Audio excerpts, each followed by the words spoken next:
Jin, I am truly sorry, but you simply know far too much, I'm afraid. Why are you wasting words with him? Take him down!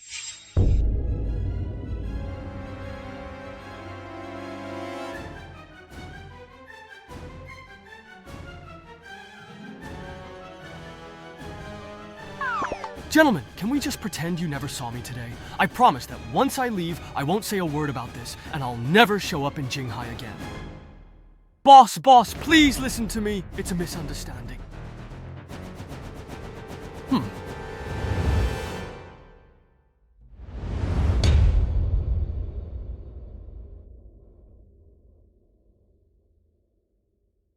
Who are you guys? Did you save me then? What happened? Reporting to Commander Mingye, Qin Tanghua fainted from excitement when exam results were announced. Otherwise, he had a fit like a lawbreaker.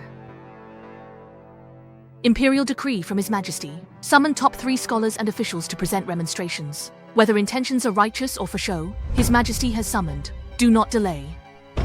What the heck?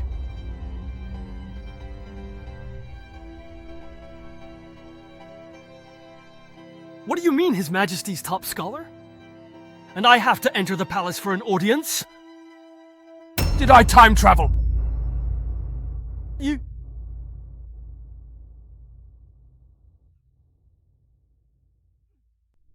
I passed! I really passed! I really did time travel. And I ended up in the body of this freshly minted top scholar. But I don't want to be an official. From my past life's experience, the more you know, the faster you die. No, I need to quickly figure out a way to keep a low profile. Your Majesty, the top 3 scholars are waiting outside.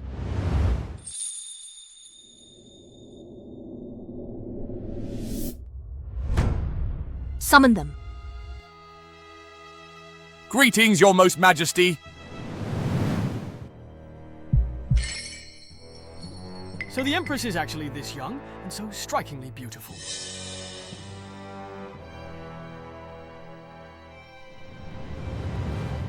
That face, that figure, even the Grand Dragon Robe can't fully hide it.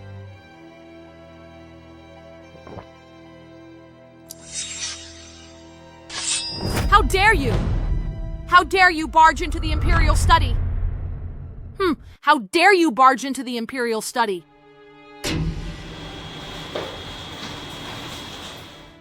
Your Majesty. No way! It's my first day and I've already run into an assassin. The Imperial Court isn't safe. I'd better get out fast. This isn't good. Expand the search area. The thief is trying to escape.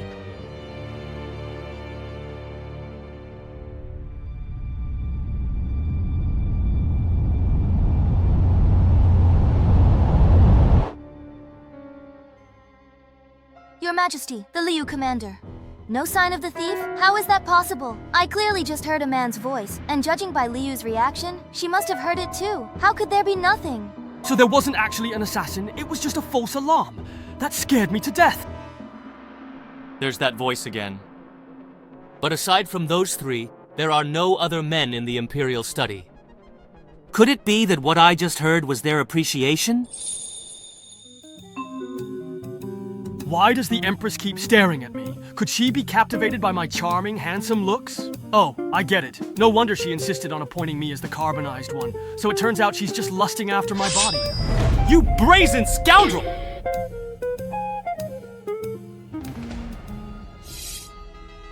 Your Majesty, do you need me to search the place again? That won't be necessary. You may go. Yes, Your Majesty.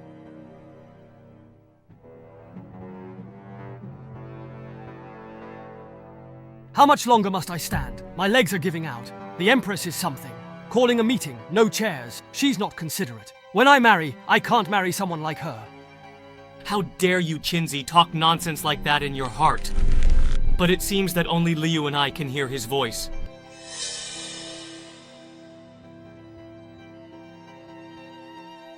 Come here. Give seats to the 3 new science students.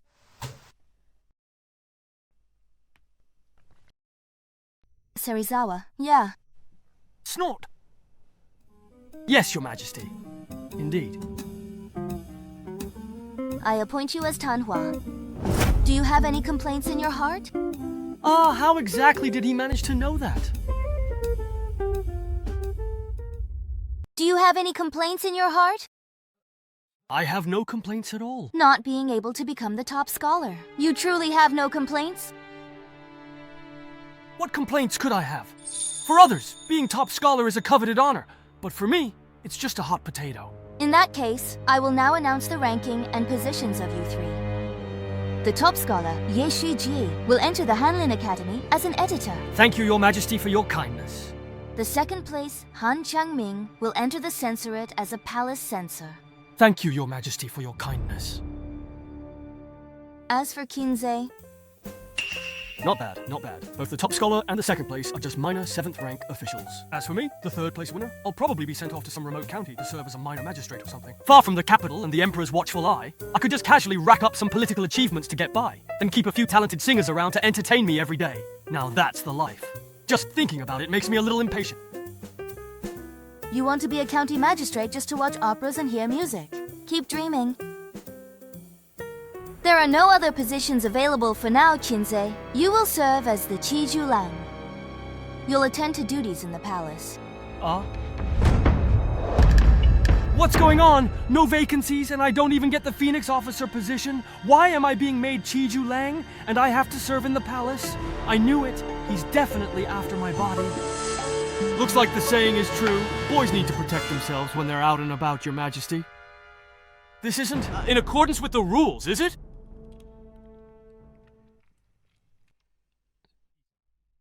Shiji has been promoted to Zhuangyuan and appointed as a regular 7th rank Hanlin compiler. Brother Changming, as Bangyan, is assigned as a Kong 7th rank palace censor. But as for Kinze, he's only the Tanhua, yet His Majesty has granted him the regular 6th rank Chijulang. Isn't this against the rules? Brother Shiji makes a valid point, Your Majesty. I lack talent and learning, unfit for such an important position. I truly cannot bear such a high office. This Empress is willing to offer me high rank and generous rewards just to keep me for my looks. But it's useless. I'm destined to be the man you can never have. Do you truly indeed dare to question His Majesty's decision? Your Majesty, please calm down. I just made a slip of the tongue. I hope Your Majesty will forgive me. Okay, get up. Ye Biangshu, just make sure you perform your job duties exceptionally well in the future. I have my own reasons for doing things. Thank you, Your Majesty.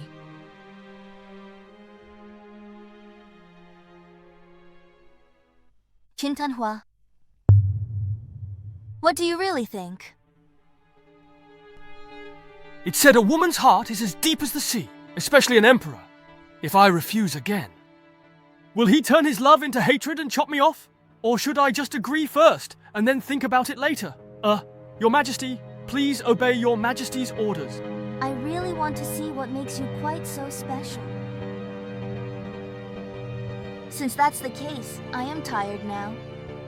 You may all leave. Prepare to take up your post tomorrow. We take our leave, Your Majesty. Hey, looking at it from another angle, staying in the palace isn't so bad. Not only does the Empress herself brazenly break the established rules, but even her female bodyguards are incredibly beautiful. If they were to insist on offering themselves to me, then I suppose I could make a little sacrifice.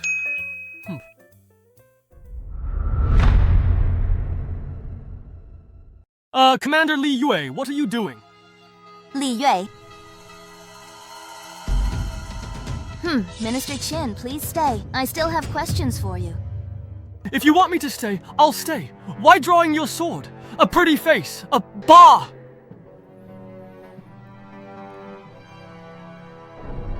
Minister Qin, which foot did you use when you entered the Imperial study just now? His Majesty is asking you a question. Who would remember which foot I stepped with just now? Anyway, I just picked one at random. You can't verify it anyway, so I'll just say it was my right foot, Your Majesty.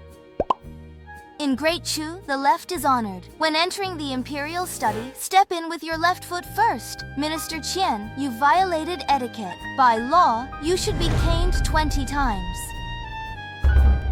Guards, Why didn't anyone tell me there was such a rule? Your Majesty, I just misspoke. I actually stepped in with my left foot just now. Is that true? Yes, I just remembered it was indeed my left foot that I stepped in with. Women are capricious creatures. Good thing I reacted quickly. I must exit the palace. Even if this Empress offers herself, I can't stay. But just now when I asked you, you answered that it was your right foot, Minister Qin. That is a crime of deceiving the sovereign. According to the law, you should be executed. Take him away. No. Is this woman even messing with me on purpose? Your Majesty, the one that I just sold was indeed the correct right foot, yes. Minister Qian, have you thought it through? Yes, I have. The one I just sold was the right foot. I await your Majesty's punishment. No need for more words. I may not be able to tell left from right, but I can definitely tell the difference between a beating and a beheading. Then carry out the sentence according to the law. Li Yue. You keep an eye on it yourself. Yes, Your Majesty.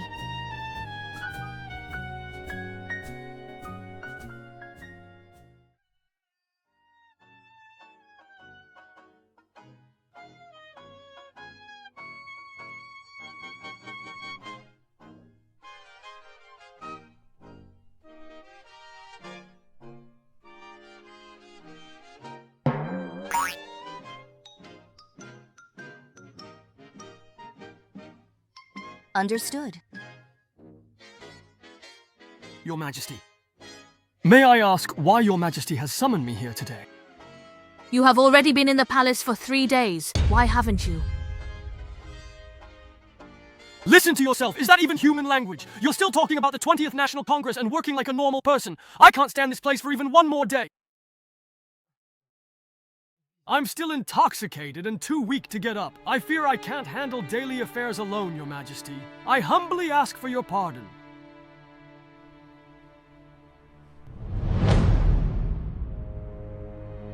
Your Majesty, please relieve me of my duties today. Dismiss me from my official post and let me live as an ordinary person. With my skills, I'll always stay ahead. If I become a top chef or the richest man, it'll be easy. When I have free time, unpleasant things won't be as bad as this nonsense here.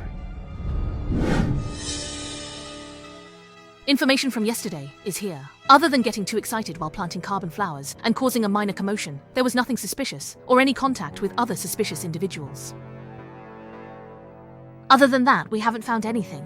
After all, the matter of the newborn is too bizarre, as if the gods themselves are watching over it. It's just that we don't know among those who can hear it. Besides, are there any others present here at this moment? Then let's find another suitable opportunity to investigate this matter further. Should we keep him In the palace? He's just a lecherous man from within. But if he truly can save our great chef from danger...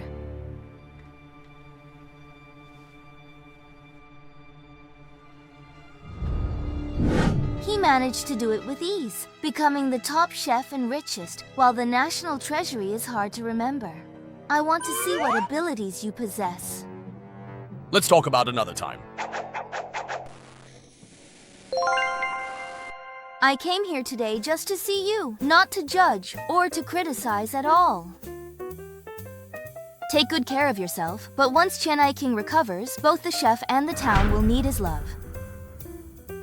I love, but passing the Imperial examination as third-place scholar, Chen's achievement. No need to elaborate on love and loyalty to the palace. Chen Aiking is truly an outstanding loyal subject, my right-hand man. Releasing such talent would make me a foolish ruler. Thank you, Your Majesty. Did I come from somewhere else? I've always cherished loyalty to country and strengths. Are you saying this to make me stay? Sometimes being too handsome is a burden in itself. Seeing Aiking injured, it pains me very deeply. From now on, you will stay by Chen Aiking's side. Take good care of Chen Aiqing's daily life and diligently protect his safety. You must treat Aiking as you would yourself, and there must not be even the slightest bit of negligence.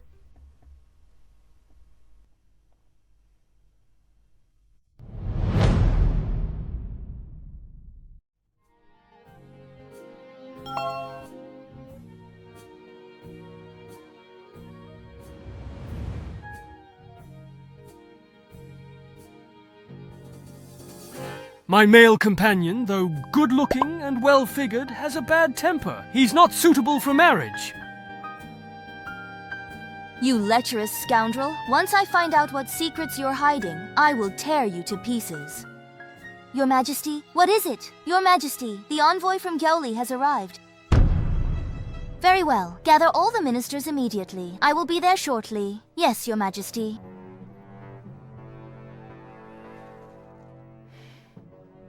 Minister Qian, just stay here and rest well. Once your injuries are healed, I have an important task for you. Who wants to be reused by you? Just let me go. If you really can't bear to part, just give me some idle position where I can eat and wait to die. Your Majesty, take care.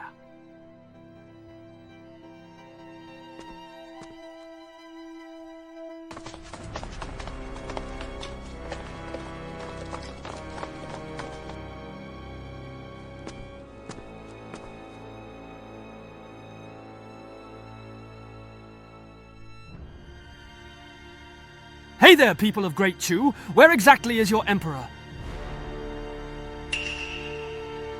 I have heard it said that your Great Chu has indeed made a woman its emperor. What an utterly ridiculous laughingstock that is. His Majesty has newly arrived.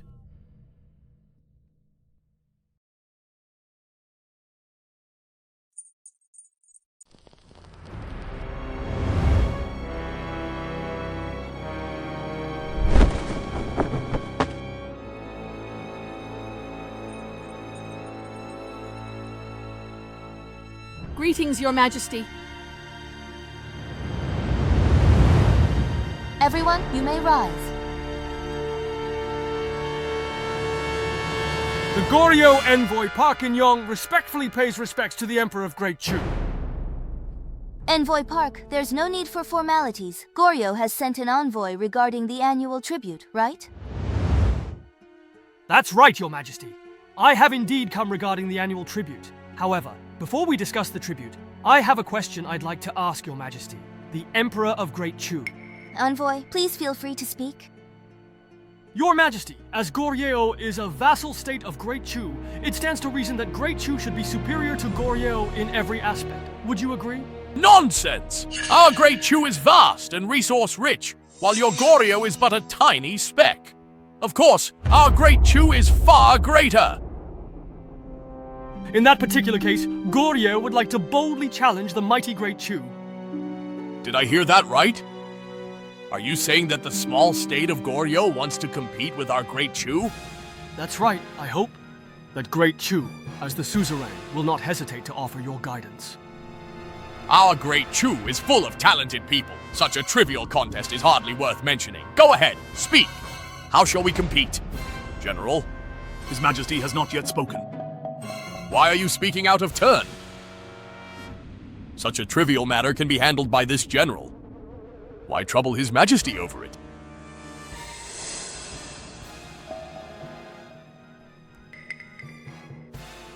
The general is right. It's just a contest. Great Chu will, of course, accept the challenge. I wonder how Goryeo wishes to compete. Your Majesty, since it's a contest, there should be a prize. When I departed, the king instructed me that if Goryeo loses, we are willing to pay double the annual tribute and offer 5 cities. They've certainly come prepared. But can we make such a hasty conclusion? The king of Goryeo is truly bold. I wonder, what does Goryeo want in return? Your Majesty, General Yuan said, Great Chu is vast, rich, full of talent, and Goryeo's suzerain. Losing would be hard to justify. So, if Great Chu is defeated, our diplomatic relations will require Great Chu to pay tribute to Goryeo and call itself the Shu State. What do you think? What is Your Majesty's opinion on this? Master Park, you are well aware of the consequences of your words.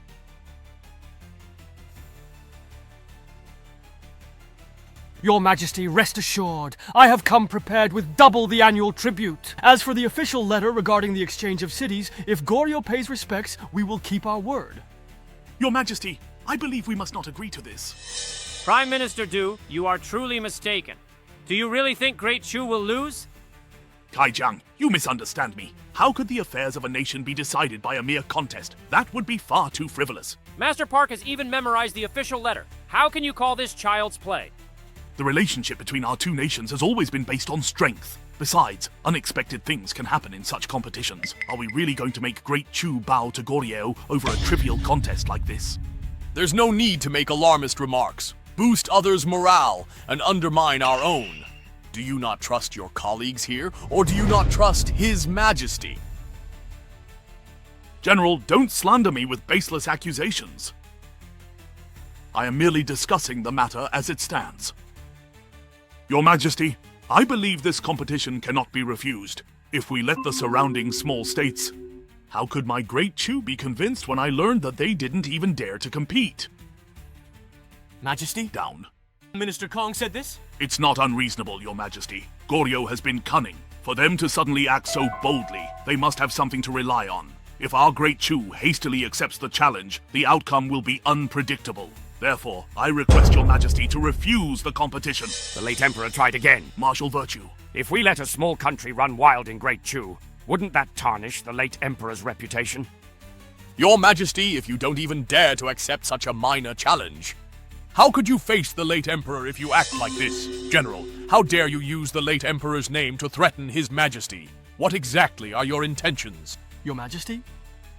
If you refuse me again, Goryeo will announce to the world that Great Chu cowers before us, losing its nerve before the battle even begins like a bunch of cowards. Your Majesty, please make a decision, please! Your Majesty, please decide. Please, Your Majesty, make a Decision. The King of Goryeo is so bold and decisive. If Great Chu does not respond, it will make us look petty. Then let it be as Ambassador Park has said. Your Majesty. This... Minister Du, there is no need to say more. My mind is made up. Your Majesty is wise. This competition will surely showcase the spirit of Great Chu. In that case, please, Your Majesty, present the challenge. Ambassador Park, bring it on. I truly want to see what kind of challenging endeavor your little Goryeo can possibly come up with. Very well.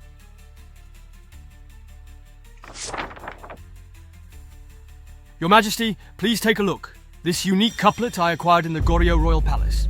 I've heard Great Chu is renowned for literary excellence. Surely you can match this couplet. 8 kings of different colors play the pipa, all sharing the same face. 4 characters, 8 kings. Truly remarkable. Is that truly all that it is indeed? Watch me very closely, General. Swords, spears, sabers, halberds. Our soldiers are skilled in them all. If the general cannot fully grasp the hidden meaning of this couplet, it's best not to embarrass yourself. What exactly do you truly mean? Are you saying that I am not treating him well? Am I not treating him well?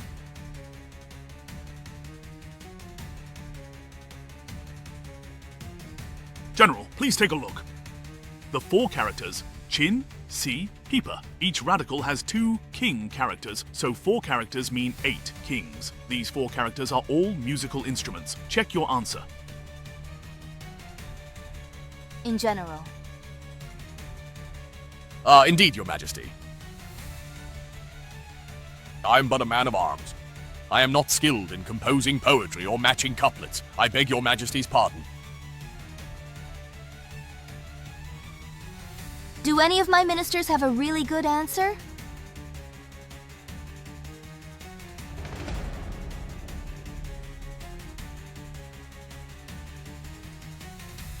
All of you are important officials of Great Chu. On ordinary days, you hold high positions, enjoy the Emperor's favor, and live off the people's labor. Just now, you were so impassioned, full of confidence. So why are you suddenly speechless now? Your Majesty, if no one in Great Chu can answer, then I, Gao Li, will surely win this first round.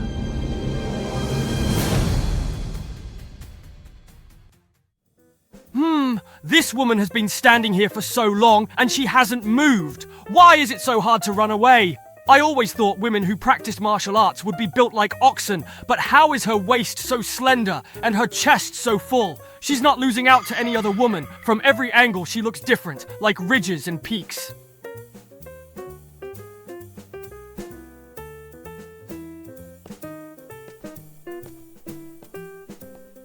Commander Liu, this is the wound medicine His Majesty ordered to be delivered. Lord Qin, His Majesty instructed me to come apply the medicine for you. Thank you.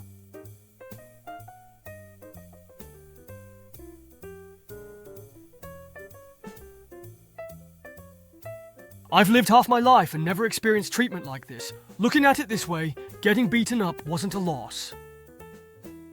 How is His Majesty doing over there? Commander Liu, I heard it's not looking good. The Goryeo envoy proposed a cooking competition. If our chef loses, he must pay tribute and acknowledge their sovereignty. We've already lost the first round? What?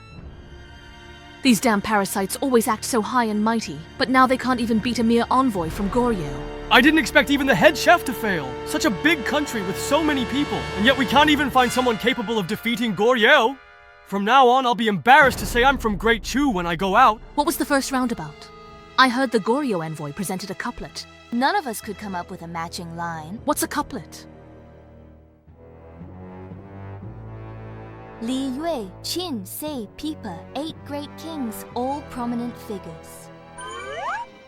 I know the matching line for that couplet. Demons and monsters, 4 little ghosts, each with their own schemes. Is that really so hard? It seems Great Chu really is on the decline. I'd better make my escape sooner rather than later. Qin Si Pipa. 8 great kings, all prominent figures, demons and monsters, 4 little ghosts, each with their own schemes. You actually matched it perfectly, and in just the time it takes for a single seat. Chinzawa, do you have a way to defeat the envoy from Goryeo? Do you have a definite way to defeat the Goryeo envoy now?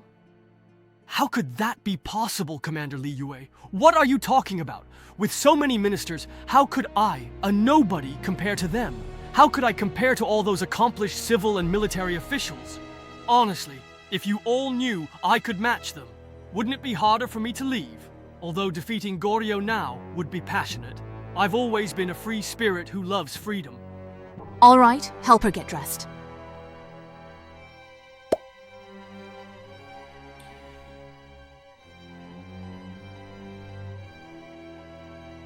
Didn't you say the medicine hasn't applied? You can apply it any time. Right now, immediately. Come with me to the Taiji Hall. Taiji Hall? Is this guy really going to take me to face the Goryeo delegation? No way, I can't go. If I get exposed, all my pretending will be for nothing. Wouldn't that put me in danger? Liyue Commander, I really can't handle the Goryeo envoy. Chinza, you are His Majesty's personal attendant for daily affairs. At such an important time, you should be by His Majesty's side, recording his word and action. This. It's not that I am unwilling to go, it's just that my injury really does...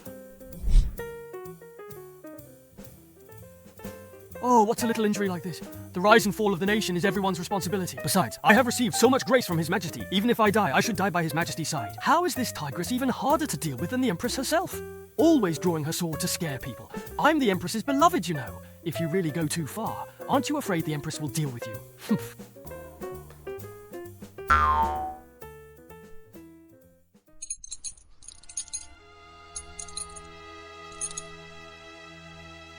How did it go, Dao Zhang?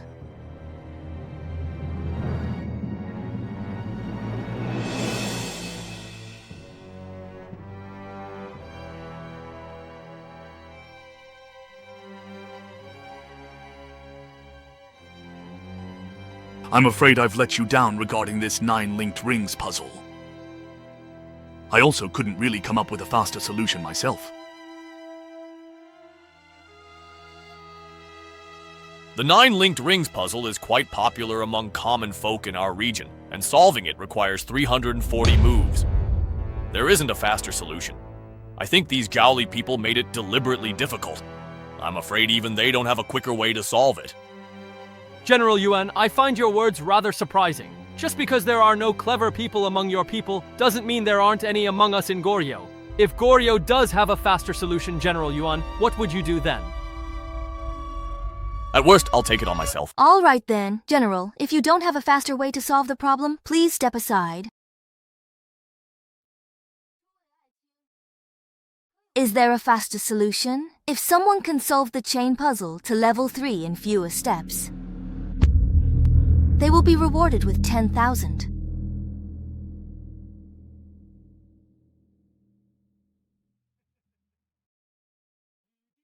If your people do not possess a more rapid and effective solution, then this particular second round will undoubtedly prove to be yet another decisive victory for Goryeo.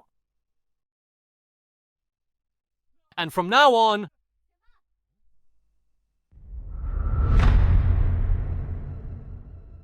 Time's up.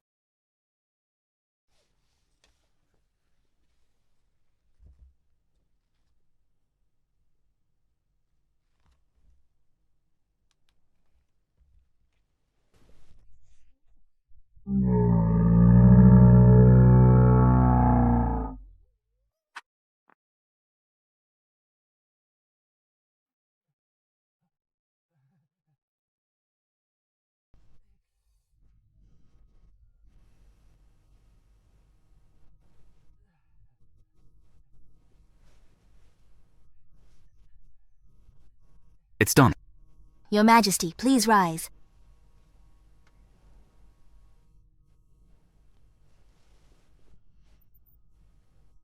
What's going on? Didn't I tell you to watch over him and make sure he recovered? Why did you bring him here, Your Majesty? Shinze can help you defeat the Goryeo delegation. Is that true? Just now, in a split second, he had already come up with the answer to the first round's couplet in mind.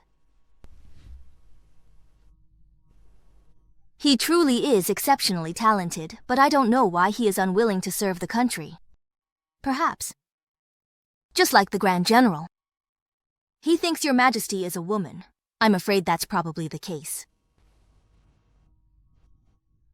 But now, since no one in the court can solve this problem, we can only pin our hopes on him. Your Majesty. Is Great Chu truly afraid of losing this battle?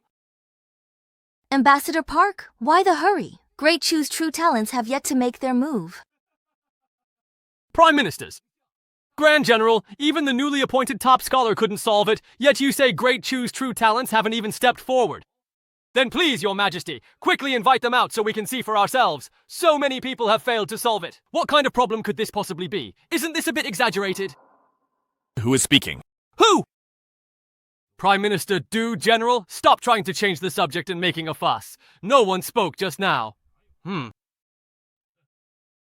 think Kai Xiang is getting old. His hearing is going too. It seems General and Prime Minister Du can also hear Chinzawa's inner thoughts. All right, General. If you don't have a faster way to solve the problem, then keep quiet. Yes. Chinzawa, aside from the well-known method for solving the 9 linked rings, do you know of any faster solution? Your Majesty? If, with such an important state matter and all civil and military officials at a loss, Your Majesty places hopes on a junior attendant, the world will laugh at us. Minister Kai, your words are insincere. Chinzawa is a top scholar and truly talented. The only reason his official rank is low is because he hasn't been in office for long. Besides, none of us can solve this problem, so we might as well let him give it a try. Du Xiang Chinzawa is just a lowly junior official, a mere record keeper. What qualifications does he have to participate in matters of state? Humph, you old hen. Who do you think you are? The record keeper left and now you act like your family's rice, yet you still look down on me. Left Prime Minister, Kai. Aha! Left Prime Minister. As Prime Minister, instead of serving the country, you rely on your seniority and act high and mighty. Why are you called Kai Hui? You might as well be Huai Kai on Hui cuisine. The little crown prince is gone, but the one with real power is you, Prime Minister. I, young master, am not buying your tricks. This voice, could it be that what I just heard were this kid's inner thoughts? So it was this kid talking just now, but he clearly didn't open his mouth. Could it be the legendary ventriloquism? This Kai Hui is the highest-ranking official in the court, the left Prime Minister. The Empress must like him. Now that I've insulted him, the Empress will definitely get mad and have me locked up, right? That can't be right. How could he be this kind of person?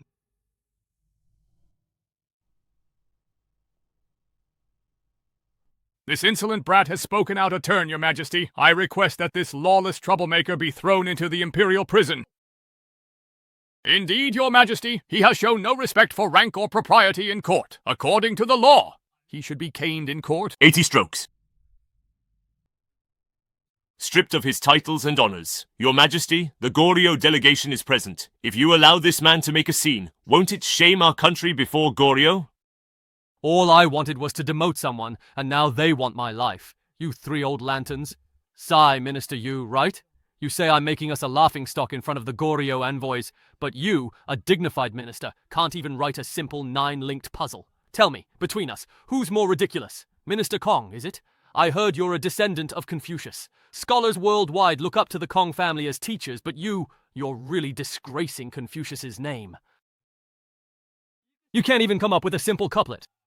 You still have the nerve to call yourself a teacher to all scholars? Honestly, you're something. If you lost more face, could you use it for a drum skin? Are you going to wait or not? If I were you, I'd drown myself in a cesspit to avoid disgracing my ancestors. Yet you shamelessly cling to the minister's position. If Confucius knew he had such an unfilial descendant, he'd be so furious he'd crawl out of his temple and drag you back into the womb to be remade. I've just insulted 2 more old fools. Surely he'll be angry this time. I've just insulted 2 more old bastards. How is he still not angry? Is there something wrong with Liang Meng? Even after I've insulted her, she can still come up with ideas. Your Majesty, this man is merely a newly appointed 6th rank official, yet he dares to insult ministers of the 6 ministries right in front of Your Majesty and Goryeo envoy. He clearly has no respect for Your Majesty. If a lowly 6th rank official can be this arrogant, he will surely become a menace to the court. I respectfully request Your Majesty have him arrested immediately and severely punished as a warning to others. Your Majesty, Prime Minister Kai's words are somewhat alarmist. Although Chinji's words were a bit blunt, everything he said was true, and right now is precisely when we need capable people. I believe Your Majesty should show leniency. This old man isn't bad. He spoke a fair word. I could be friends with him. No need for leniency. Just demote me 1 rank and send me to a county post, that'll do. Lord Qin. If you have time, come visit my Prime Minister's residence. Oh, absolutely, absolutely. Your Majesty, Prime Minister Du dares to openly collude with his faction and pursue personal gain in court. Such intentions are punishable by death. This! Only then will... Stop! Prime Minister Du is the only pillar I have left. This old traitor still wants to plot against me. If I truly held all power, I would have you torn apart by 5 horses. All of you, shut up! Shinze, you did indeed commit an offense by causing such a disturbance in court just now, but in light of your past merits, I am willing to give you a chance. If you can solve this 9-linked rings puzzle faster, I will pardon your crime. If you cannot, you will be punished for all your offenses combined. The method for solving the 9-linked rings has been set. It takes at least 340 moves to unlock. A mere 3rd-place scholar wants to challenge me? Du Xuanling, oh Du Xuanling, you've lost again. I can't believe this woman is serious. How would I know how to solve the 9-linked rings? I know to chop it in one go. Why bother?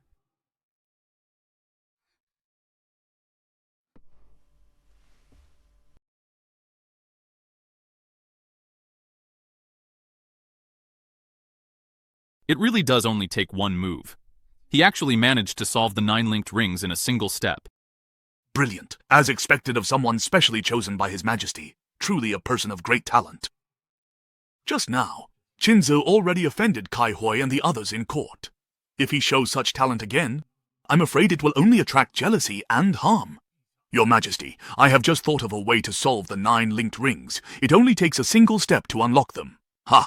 Ha! Ha! Ha! Prime Minister Du, did I hear you right? You said it only takes 1 step to solve the 9-linked rings? That's absolutely right. It only takes a single step to completely unlock it. Prime Minister Du, let me remind you. All the 9-linked rings masters in Great Chu have personally said that it takes at least 340 steps to solve the 9-linked rings, and yet you say it only takes 1 step. That's really hard to believe. Master Park, if you truly don't believe me, then just wait and patiently see what ultimately happens. All right. Du Xiang, this is a competition between nations. You must not be blindly arrogant. Prime Minister Kai, you don't need to worry about how I handle things. Prime Minister Du, that's not the right attitude. This competition concerns the diplomatic relations between Great Chu and Gaoli. Its impact is far-reaching and highly significant. If we fail, Du Xiang, can you bear that responsibility? If I fail, His Majesty will decide my fate.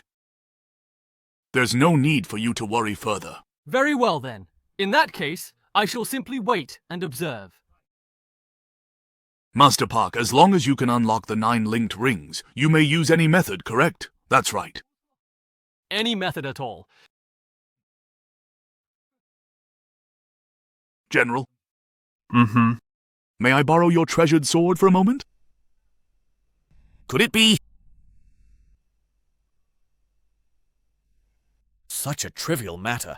No need to overthink it. I'll do it myself. Ah!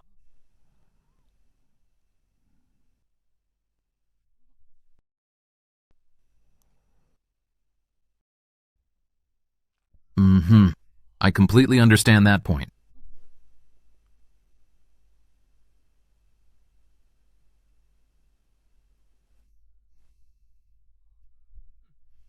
So they know how to use this method too. Well, that makes sense. All these high officials are old foxes. Of course, they'd think of such a simple solution.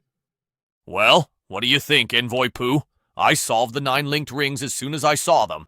Are you convinced? General, please don't make a scene. Envoy Pooh clearly said to solve the 9 linked rings, but you just split them apart. How can you treat those as the same thing? Grand Chancellor. Envoy Pooh already said just now that as long as the 9 linked rings are solved, there are no restrictions on the method. Why can't splitting them with a knife be considered a solution? Your Majesty, the General is clearly unreasonable. If word of this gets out, won't it make us a laughingstock? I ask your Majesty to make a wise judgment. This method should not be counted. That old bastard is truly shameless. He wins and still isn't happy. That Goryeo guy from Shangang is just a dog, and look, you're surrounded by people like this. Clearly, following him leads nowhere. Yes, I know full well that Kai Hui is a treacherous minister and a disaster. Yet I am powerless and still have to prove myself. Jinze, could you be the one sent by heaven to break this deadlock for me? Since Lord Pooh has already spoken. As long as the 9 interlocking rings can be opened, no matter what method is used, now that the rings have been unlocked, it counts. Of course it counts. Your Majesty, Kai Xiang, you just said you wanted to await the imperial verdict. Now that His Majesty has made his decision, what? Are you refusing to accept it?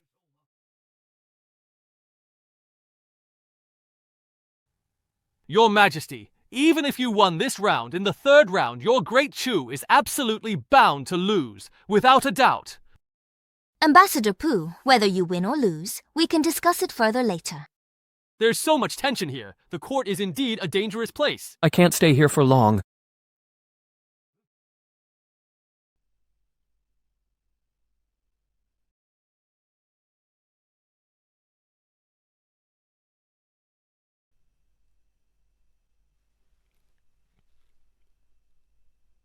Your Majesty, this is the brand new, exquisitely crafted crown that was made by the skilled artisans of the Kingdom of Goryeo. However, the cunning craftsman attempted to surreptitiously swap it. Although we successfully caught the craftsman, we were astonished to find 2 identical crowns at his residence. I've heard that Great Chu has countless skilled craftsmen. May I ask Great Chu to help Goryeo identify which one is truly the actual real crown? Sigh. Even my youngest child at home, my little one, could tell them apart. Oh, General, do you happen to have a viable solution to this predicament? Of course. According to Li Ji, the Emperor of Great Chu, our imperial crown is made of 9 taels of pure gold, while the crowns of vassal states like yours are made of 7 taels of pure gold. You can simply weigh them. Whichever one is exactly 7 taels, that's the real one. General, if this method had truly worked, why would we have traveled thousands of miles all the way to Great Chu to seek your invaluable help? Doesn't this really truly work? General, there's something quite important that you don't know about these 2 particular crowns. We've carefully weighed them repeatedly, and both are exactly 7 taels in their precise weight. Then could it be that there's something truly wrong with your scale? General, before we had an audience with His Majesty, we had already asked your Ministry of Works to help weigh them. I believe your Ministry of Works will have the answer. Minister of Works? Your Majesty, this is indeed the case. The 2 golden crowns brought by the Goryeo Kingdom are both exactly 7 taels. Were they perhaps weighed on a precise balance scale? Your Majesty, they have already been weighed on a balance scale, left and right sides. Without the slightest difference. Silver of the same mass as gold is much larger in volume than gold. If the craftsman mixed silver into the crown during its making, then the fake crown would be much larger than the real one. All you have to do is measure the size of these two crowns. Whichever is bigger or smaller, that will tell you which is real and which is fake, won't it? Minister of Works. Your Majesty, the method that Chancellor Du mentioned has also been considered by the Ministry of Works. But the shape of this golden crown is irregular and does not conform to geometric principles, so it is truly impossible to measure its size. Does anyone here have a good solution to this problem? These officials really do live in comfort. They don't even understand something as simple as the law of buoyancy.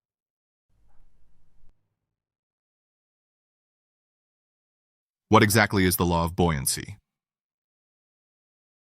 Director of the Imperial Workshop.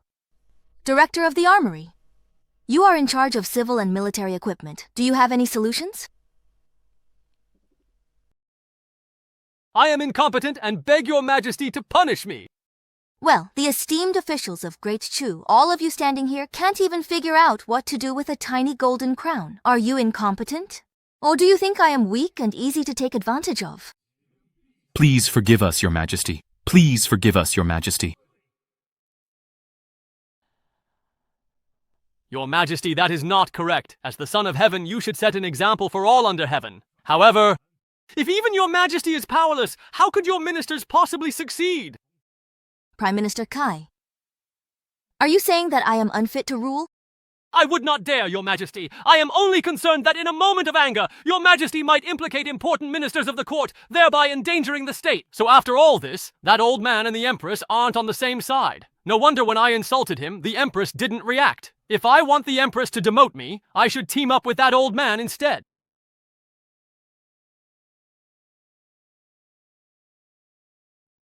No, no, no. Being an official is one thing, but being a traitor is something else entirely. I'd better not take anyone's side and just wait until this is all over. Your Majesty, if no one in Great Chu can answer this question, then this third round will be a victory for us, Goryo. Ambassador Park, there's no need to be so hasty. Just now, those who spoke were all high-ranking ministers of Great Chu, so of course they couldn't lower themselves to deal with you, a mere Goryo envoy, Ambassador Park. As for this final question, not only I and my ministers, but even the new scholars would have no trouble solving it easily.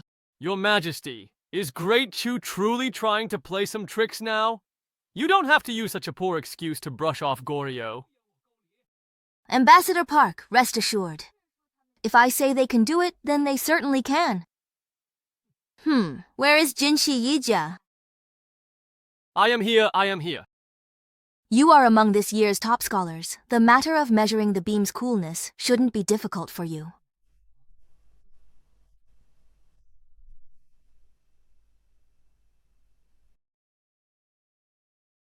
I was saying, how could these people not think of something so out of the ordinary? It turns out this is an opportunity for young people to come forward. But why didn't you say so earlier? Why are you arguing here so long? My butt still hurts. 2 buckets of water. How to measure 2 buckets of water.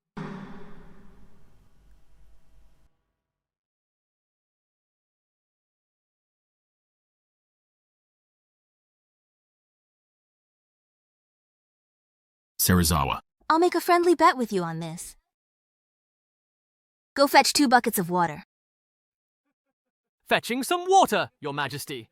You don't mean to suggest that you truly think these ministers are far too incredibly thick-skinned and want to wash them with water, do you? Ambassador Park? Weren't you trying to tell the real golden coffin from the fake? The secret lies in these 2 buckets of water. Your Majesty, you must be joking! How could just 2 mere buckets of water possibly reveal the truth? As for the authenticity of this crown... Exactly. Your Majesty, even if your Great Chu cannot answer, surely you wouldn't go so far as to make a fool of me with such a question. Ambassador Park, you haven't even seen the result yet. How can you be so sure I'm making a fool of you? Your Majesty, water is truly formless and completely shapeless. Everyone knows this fundamental truth. How then can it possibly be used as a reliable measure? Ambassador Park, that's not quite right. Everyone knows it takes 340 steps to solve the 9 linked rings puzzle. But our general from Great Chu managed to solve it in just one move. So how can you be so sure that we can't use these 2 buckets of water to measure the size of the golden crown?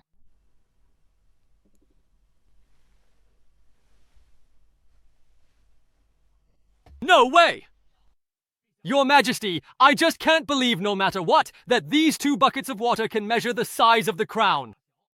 If Your Majesty insists on doing so, then I, Gao Li, will demand that it be imposed upon me. How do you, Gao Li, truly want to raise the stakes? Then add 5 more cities. Okay, so that's 5 distinct cities. That's indeed 5 separate cities we're talking about. Well then, I'll see precisely how Your Majesty measures it with these 2 very large buckets of water then. Shh! The size of these 2 crowns. Serizawa. Serizawa. You're the lowest on TV, so that's on you. Show Ambassador Park how we, Great Chu, use these 2 buckets of water to distinguish the size of the golden crowns. The Empress just said it. Everyone knows this method. So, I guess this doesn't really count as a contribution, does it? Fine, I'll do it. You fatso. Watch closely.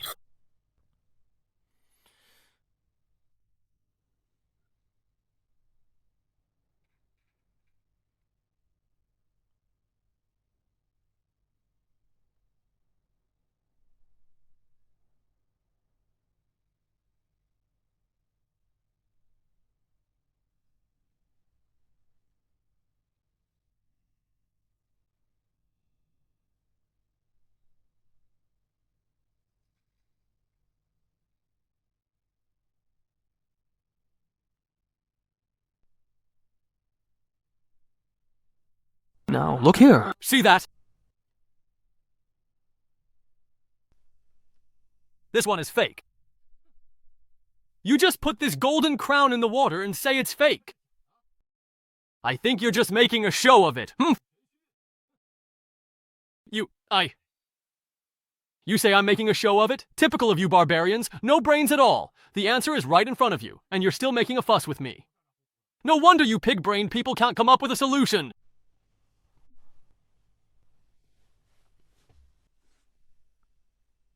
B. After all, this act of Qinzi playing tricks on the Goryeo envoy and disrupting the court is a serious offense.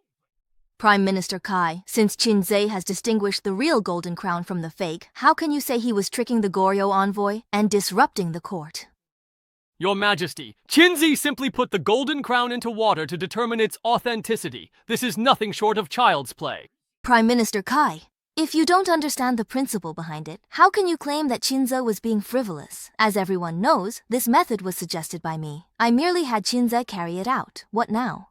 Prime Minister Kai, are you implying that I am being frivolous? That I am playing around? I would not dare! That old dung is truly despicable. He would go so far as to lie, just to harm me. Your Majesty, the matter of Goryeo is still unresolved. Since Your Majesty claims that Qinzi's method is truly ingenious, why not have Qinzi explain it clearly? That way, this old minister can have his doubts dispelled. If he cannot explain it, then he should be severely punished. Humph, you old fool. What did I ever do to you? Oh, did you take money from the Goryeo people and become a traitor? I questioned you simply to have you explain the matter clearly, so everyone can be convinced.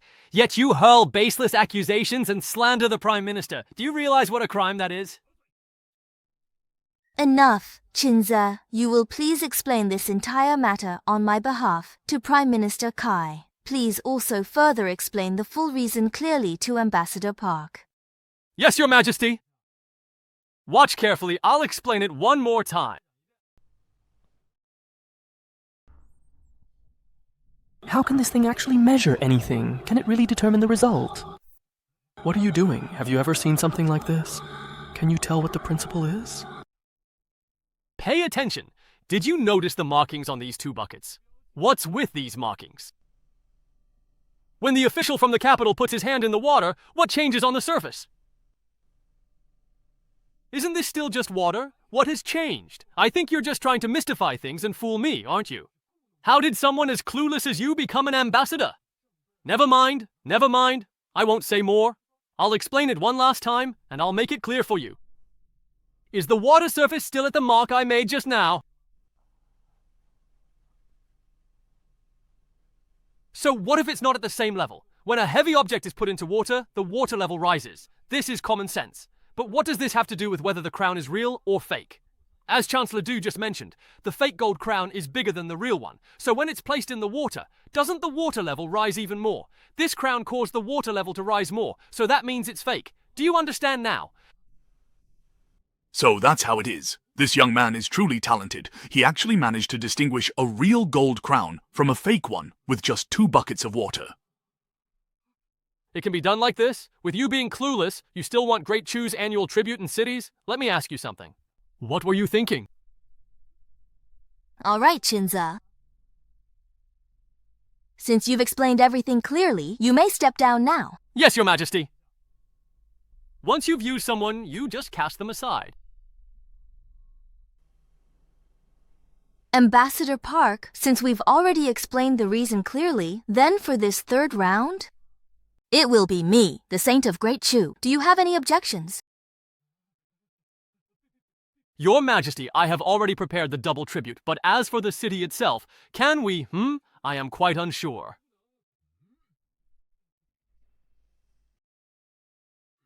Old Dashur, are you trying to go back on your word? Are you trying to go back on your word? No, General. Great General. Ambassador Park is an envoy of Goryeo. How can you be so incredibly rude? Where are your manners? Kong Laoer, I've been fed up with you for a long time. Why weren't you this enthusiastic when we were answering questions just now? Great General. Don't try to lump everything together. Enough, Great General. Please let Ambassador Park go now. Yes, Your Majesty. Ambassador Park, the relationship between our 2 countries is built on trust and honesty. If Goryeo is unwilling to voluntarily cede the city, then I don't mind sending troops to take it myself. Your Majesty, I am not going back on my word. It's just that when I came, I only brought the official documents for 5 cities. As for the remaining 5 cities, once I return to Goryeo and report to my king, we will prepare the documents and send them to Great Chu, Your Majesty. Very well, if that's the case. Then I won't keep you any longer, Envoy Park. Please go quickly and return soon. Your Majesty, I take my leave.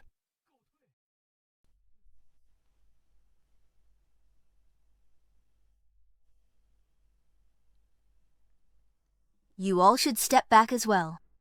We, the ministers, will take our leave.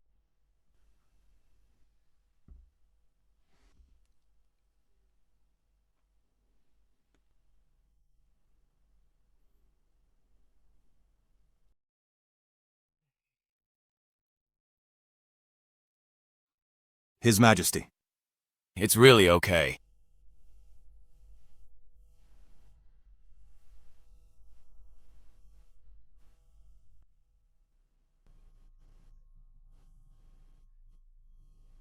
Serizawa, Hey, an orange, right? what are you doing? Your Majesty, I am currently writing my daily itinerary. This woman looks so beautiful when she smiles. It's a pity that she is an emperor whom I can't afford to offend. Serizawa himself personally presented this to me as a very special gift. This Empress saw that I hadn't written anything down. She'll definitely know I'm not up to the job and will demote me for sure.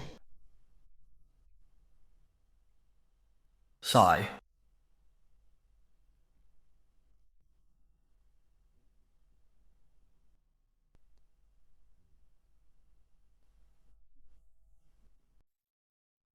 Serizawa. As the court chronicler, your records are so perfunctory and sloppy. This is dereliction of duty. I'm sorry, Your Majesty. I really can't handle the position of court chronicler. Your Majesty, perhaps you should just dismiss me and demote me to a commoner. Why is it that you do not want to serve as the court chronicler?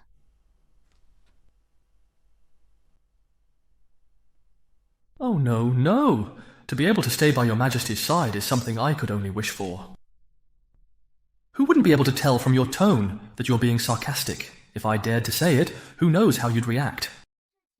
Record the court chronicle. If I let you write about me in the future, in history, my image will be completely distorted. Your Majesty, I am guilty. Enough. You have rendered meritorious service today, so I will not hold you accountable. From now on, just stay by my side. As for the court chronicle, I'll have someone else write it. Huh? What exactly is it? Do you truly want me to handle this matter completely impartially? Oh, no, thank you, Your Majesty. He won't let me write a few lines in the chronicle, but still wants me to stay by his side. As expected, he's just after my looks. He even gave me an official title and made up a fancy name for it. What a scoundrel. All right, you've worked hard today as well. I heard from Liyue that you rushed over to help me without even applying your medicine. Your loyalty is truly commendable. Go back and apply your medicine properly. You'll be of great use in the future. Oh, no, Your Majesty. Actually, I was just... Your Majesty, actually, my injury is now completely and fully healed. So please, there is truly no need for you to worry about me at all. Liyue. Please, escort him back now. Yes, please do, Chamberlain, if you would be so kind as to do so.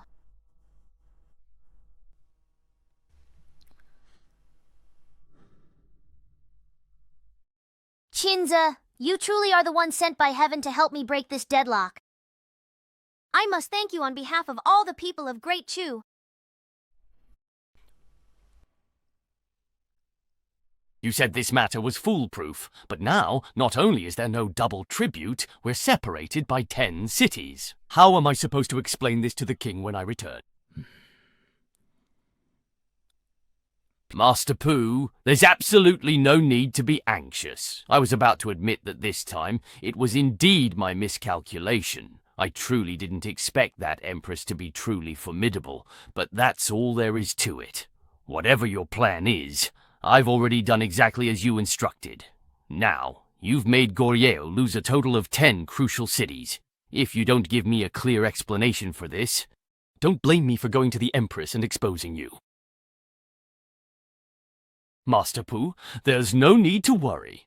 You can return to Goryeo with peace of mind. I am already fully prepared. I guarantee the Empress will be too preoccupied to even think about the matter of the cities. Once my plan succeeds, the agreement about the cities will naturally be null and void. If you take my words as true, then of course you can rest assured. Ambassador Park, you can return to Goryeo without worry. Once I succeed, I will be the master of this vast land of Great Chu, a mere 10 cities. Why would I even care about them? Very well, then let me wish Prime Minister Kai a swift and certain victory. I won't see you out.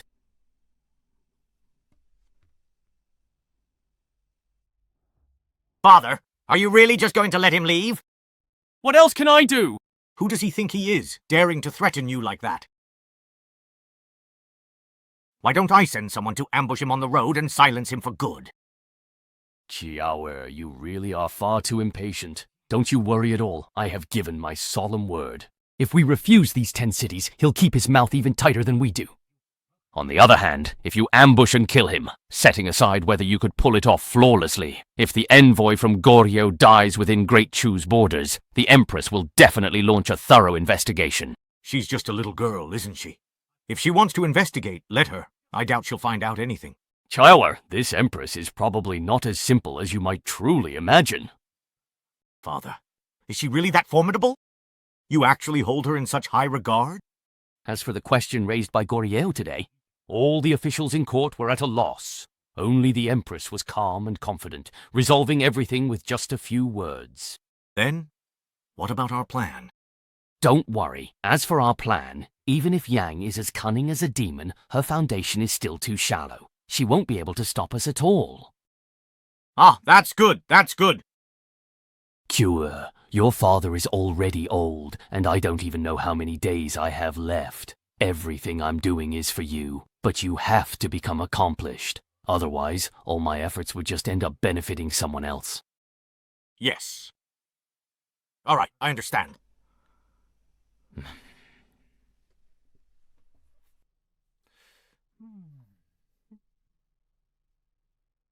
Although the strength isn't as gentle and the technique isn't as comfortable as the little maid's, this is the feeling of having the Empress's chief guard serve me. That status bonus?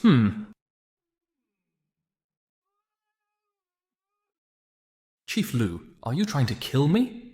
I'm telling you, if you keep this up, I'll go complain about you to the Empress. You're a grown man, and you're still tattling? Aren't you ashamed? Then don't worry about whether life or face is more important.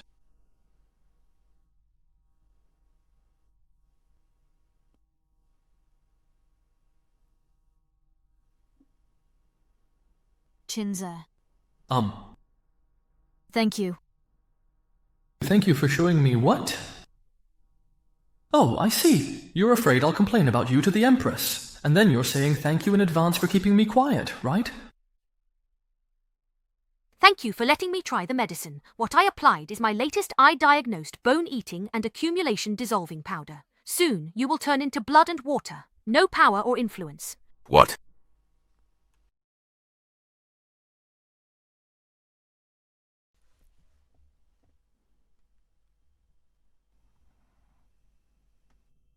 Your Majesty, Minister Du has arrived. Please invite Minister Du in.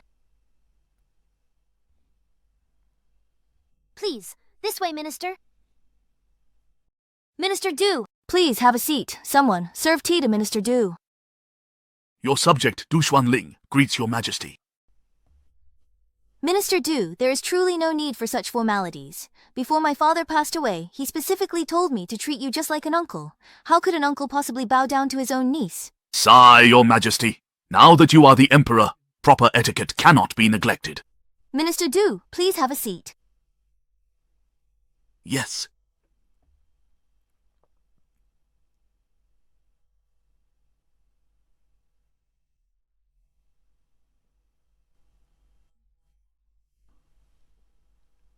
Minister Du, I summoned you here late at night because there is an important matter to discuss. Is it about the attendant Qinje's recent actions? Exactly. Minister Du, a few days ago I summoned the top 3 scholars and noticed something unusual. That's why I made an exception and kept Qinje in the palace, appointing him as an attendant to help maintain order. But even now, thinking back, the matter still seems absurd, which is why I asked you to come to the palace so late. This matter is indeed strange, but your Majesty did the right thing. Today in court, Qinje's performance was truly outstanding. If this person cannot be used by your Majesty, then she will surely become a great teacher of Chu. I have thought the same. But Minister Du, as for Qinje, she doesn't seem interested in fame or official rank, and instead is very eager to leave the palace. Like a carefree wanderer, she is. She even seems a bit like the Grand General. She looks down on me because I am a woman. I am quite helpless about this as well. From what I can clearly see, it seems that Qinje is unaware of his own feelings.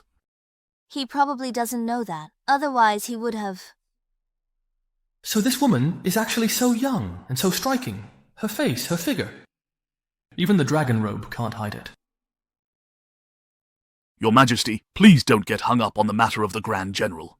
Talents as great as Qinji usually aren't willing to stay in the imperial court. Prime Minister Du is willing to hear the details. Your Majesty, you are also well aware of the current state of the imperial court. As soon as Kai Huiyi took charge, your Majesty's foundation was not yet stable, and Qinzi was unwilling to go along with Kai Huiyi's faction. He even openly denounced them in court. If he were to remain in the imperial court, your Majesty would not be able to support him in developing his talents. Staying in court would only leave him caught in a dilemma, but it is precisely because of this that his pure and upright character is revealed. He is truly worthy of great responsibility, Your Majesty. Prime Minister Du, is this really the case? Your Majesty, I truly believe it is so. Then, Prime Minister Du, what exactly should I do?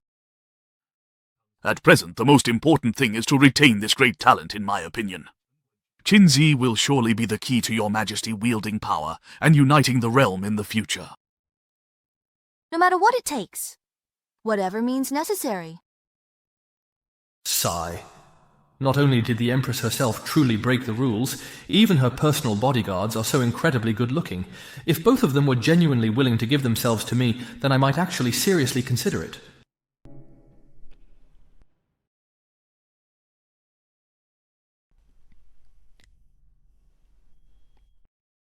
Your Majesty. Greetings, Your Majesty.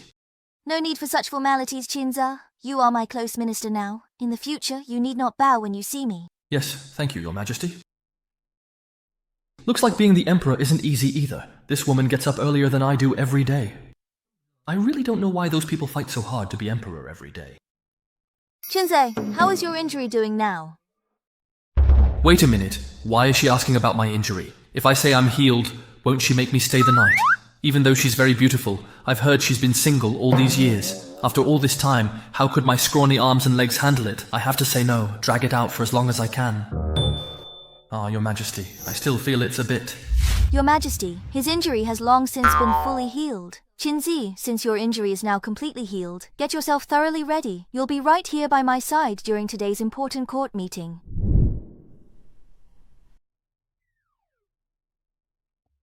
Ah, are you satisfied now then?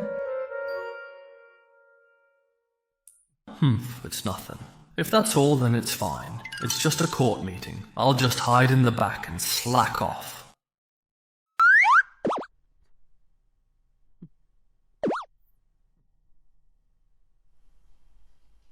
Duxiang. At today's court meeting, Kai Huishuo will again propose reducing vassal power, taking advantage of the prince's return for ancestral rights. What do you think? I suppose Your Majesty does wish to curtail the power of the vassals. To be honest, Prime Minister Du, I intend to reduce the vassals' power. I'm concerned about my reputation. I dare not act rashly.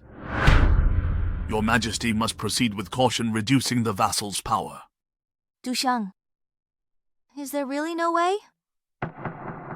Back then, my imperial grandfather had many sons and established numerous vassal lords. Now each and every one of them is my uncle.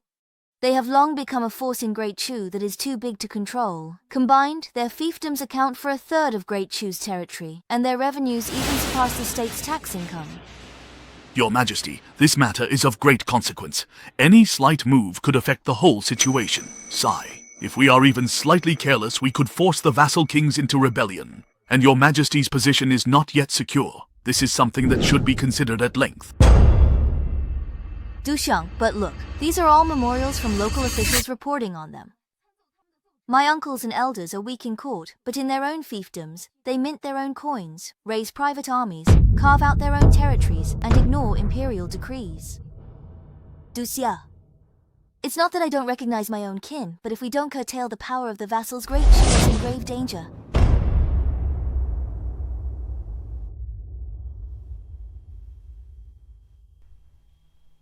Your Majesty, I understand all you've said, but you are isolated and weak. Even if you wish to reduce vassals' power, you simply lack the means.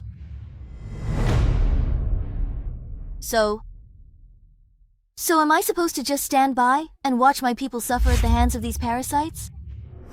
It turns out that this old man is in cahoots with your brother. You have to deal with him to make your female brother angry. But this old man helped me before, so I still feel a little bad about doing it. What should I do? Serizawa, regarding the issue of reducing the power of the feudal lords, what do you think? Why are you suddenly asking me? I know none of the ministers who proposed reducing feudal lords' power ended well. None had a good ending, I get it now. The Empress must have wanted to reduce the lords' power all along, but just wanted to find a scapegoat and push me out there. Your acting is pretty good, but luckily I'm smart.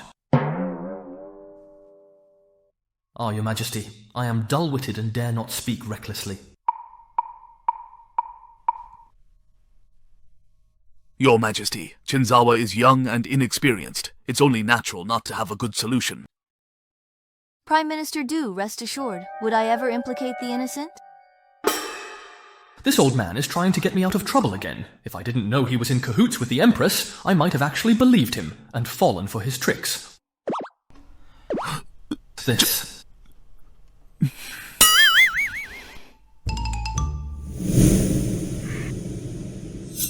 Hey, you suspect the Emperor intends to reduce the power of the lords? Do you have any proof? Your Highness Prince Qin, everyone knows the Empress wants to weaken the power of the lords. What more evidence do you need? That's just speculation.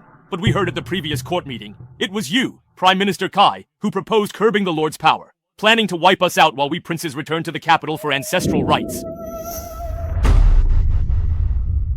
Your Highnesses, I was merely acting as the mouthpiece for the Empress. If I truly wanted to weaken the power of the lords, I'd be avoiding your highnesses at all costs. Why would I invite you all here? What you are saying does indeed make some sense.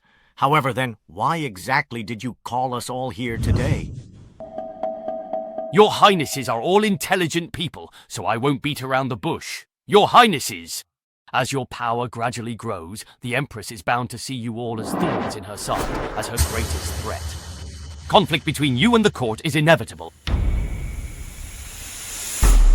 At worst, we'll rebel. Late Emperor let a girl inherit throne. We've been dissatisfied long. Hey, fourth brother, Xiongnu! Kaixia, if you have something to say, just say it. What exactly is your plan in calling us here? Your Highness, Prince Qin, there is indeed a certain way to proceed. Oh?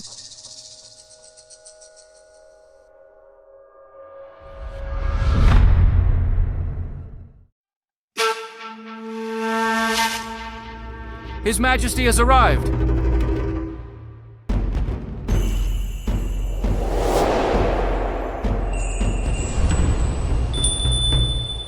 Greetings, Your Majesty. All of you rise. Thank you, Your Majesty. All of you royal uncles have traveled a long way to the capital for the ancestral rites. You must be tired. Attendants, grant them seats. Your Majesty? That won't be necessary. We have come to the capital this time because we have a request. Oh! May I ask what brings you here, royal uncles? Your Majesty, my few rather good-for-nothing sons have now all grown up and reached their full maturity. I would like to ask Your Majesty to grant them official positions. Royal uncle, is your Prince of Qin's household now unable to even support a few children? Your Majesty must be joking. According to the main laws, everything in the Prince of Qin's household can only be inherited by my heir. But as for my other sons, they have no prospects. So I thought to ask Your Majesty to grant them some positions, so that when we are gone in the future, the children won't starve to death. The Prince of Qin is still young and vigorous. It's a bit too early to be talking about such things. Your Majesty, I believe this is inadvisable. Regional princes are already powerful. If their sons are allowed to enter court and hold office, it will surely become a source of trouble. In my opinion, they should not serve as officials, and their hereditary succession and rank inheritance should be abolished. Is this what all of you royal uncles truly think as well? Your Majesty, we are all old and frail now. We only hope to ask for some favor for our children and grandchildren. We hope Your Majesty can understand the heartfelt concern we have as parents. We ask Your Majesty to grant our request. Your Majesty, this must not be allowed. You royal uncles, using your seniority to pressure the court. What are your true intentions? Speculation? All we want is to ask for a bit of favor for our children and grandchildren. Yet Chancellor Kai accuses us of forcing the Emperor in the court. Is it because we are weak and easy to bully, Enough. What kind of decorum is this, arguing and making a scene in the court? Your Majesty, when the late Emperor was on his deathbed, he entrusted you to my care, instructing me to ensure your safety and stability. I received great kindness from the late Emperor and dare not repay it with anything less than my life. Even if Your Majesty were to strip me of my position, or take my life today, I would never allow them to overstep their bounds and bring disaster to the court. The court? Your Majesty, we ministers. We merely wish to secure an official position for our descendants, yet we have been slandered and humiliated by this old man. Our children are also Your Majesty's siblings. When the Grand Ancestor passed the throne to the late Emperor, as imperial sons, we did not complain. We travelled far to Pan, fulfilling the tale of brothers united. Now, less than a year since the late Emperor passed, Your Majesty turns your back on your own kin? Royal uncle, please rest assured. I am not a heartless person, but this matter is of great importance and requires careful deliberation, so as not to treat the imperial relatives unfairly. Your Majesty. Have you not heard of the 6 states in relation to Qin? Today all vassal princes ask for official positions. Tomorrow they'll demand endless titles and ranks. Where will it end? If Your Majesty insists on agreeing to such unreasonable requests, the very foundation of Great Chu's state and society. will be disregarded. As an old minister, I am willing to risk my life to offer this advice. Prime Minister, why do you go this far? Your Majesty, Minister Kai's words are loyal and upright advice for the nation. I hope Your Majesty prioritizes Chu's stability. Yes, Your Majesty. Both sides have their own arguments, and both make sense. One side uses the authority of the colonel to hold the line, while the other threatens with the fate of the nation. What should I do in the end?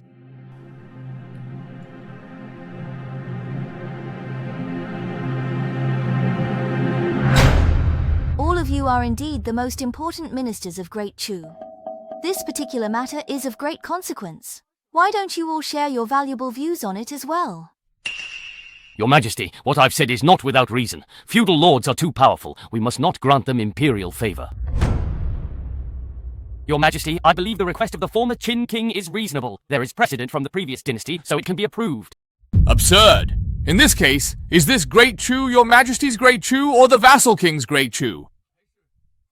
Lord Liu, why should you exaggerate so much? As a prince, you should be loyal to the emperor and love your country. How could it be possible? It's something illegal. Serizawa. Can you tell me something too? My esteemed Majesty. Is a minor official like the 6th rank attendant qualified to handle matters related to a prince? Your Majesty, is a minor official like the 6th rank attendant qualified to handle matters concerning a prince? Why is this woman calling on me again? Judging from our last encounter, she most definitely wants me to take the blame for her once again. But I'm not stupid. These old guys are clearly trying to set someone up. I'm not taking the fall for this. Yes, no wonder old Fox Kaishang is acting so strangely today. So it turns out they were putting on a show for me, praising the Crown Prince. Even after racking my brains, I couldn't figure it out, yet this young man saw right through it with a single remark. Truly impressive. Your Majesty, this matter is of great importance and cannot be quickly resolved. Perhaps it's best to end court today. We should take our time to deliberate. No, that won't do. Duxiang, we came to the capital mainly for the sacrificial ceremony, and our time is limited, so we can't afford delays. Rest assured, Royal Uncle. There are still a few days before the grand sacrificial ceremony. I will definitely give all of you royal uncles an answer before you leave the capital. For now, why don't we adjourn the court session? Let me think of a solution that satisfies everyone. How about that?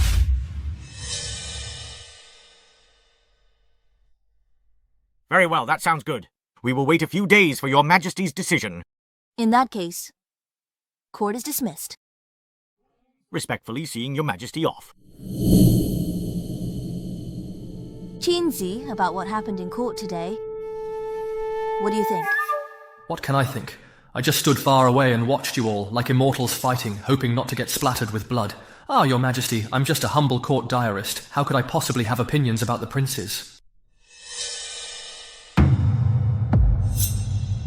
Is that so? But I clearly saw in your paper that you have some insightful views on the feudal lords dividing the land. How come you say this paper wasn't written by you?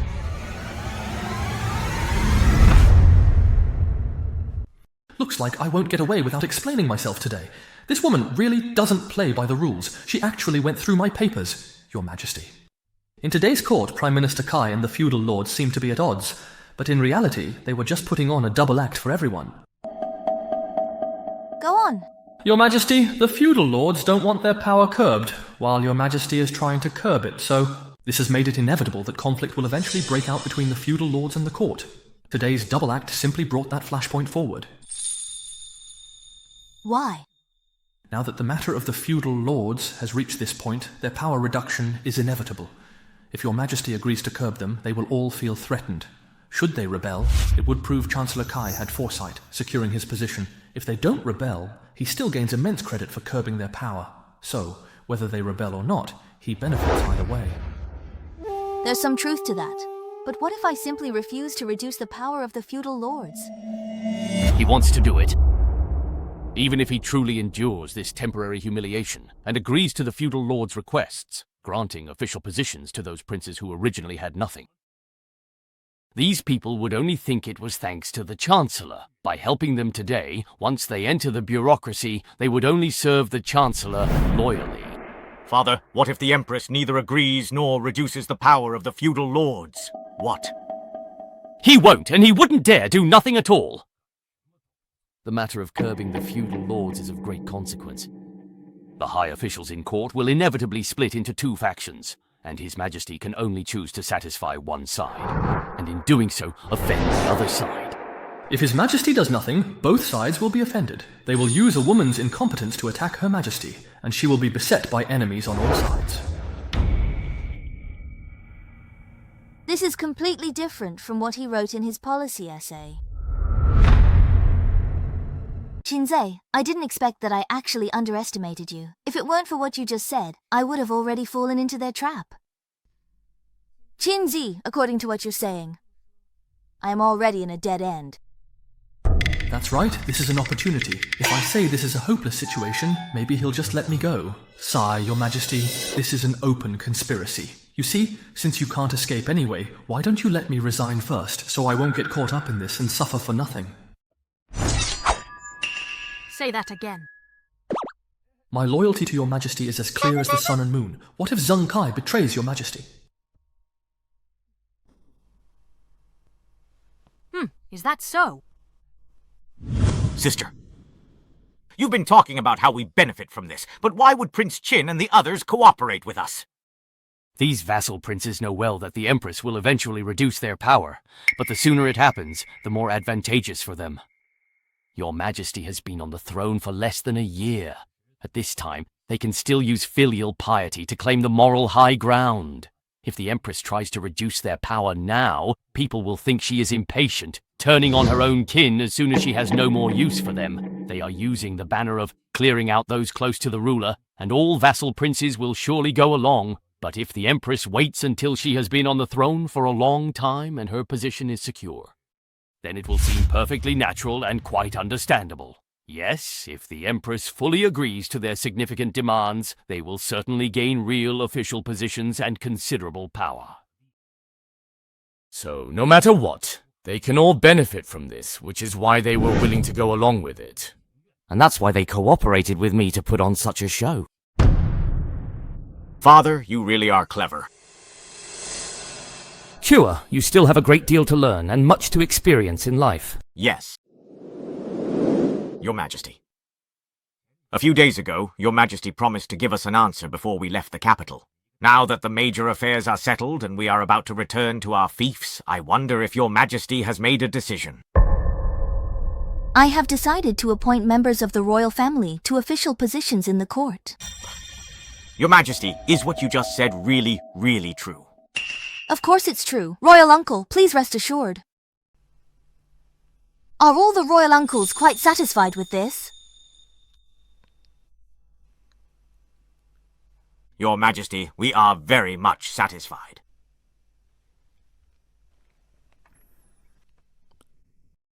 Your Majesty, I believe this move is quite unwise.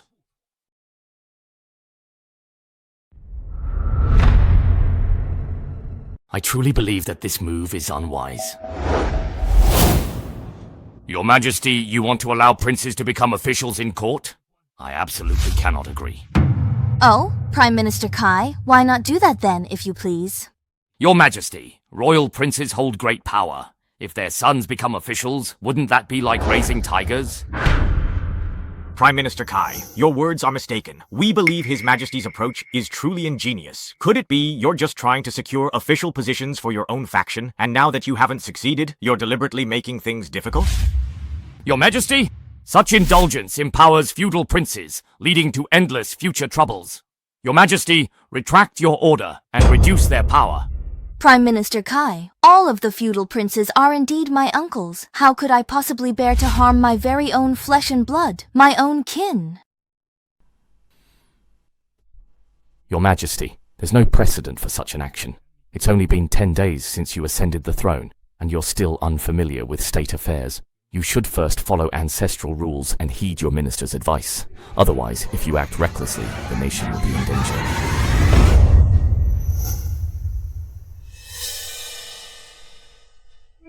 This old man is so bold as to threaten the Empress face to face. Could it be that the Empress has grown up being angered by people like him?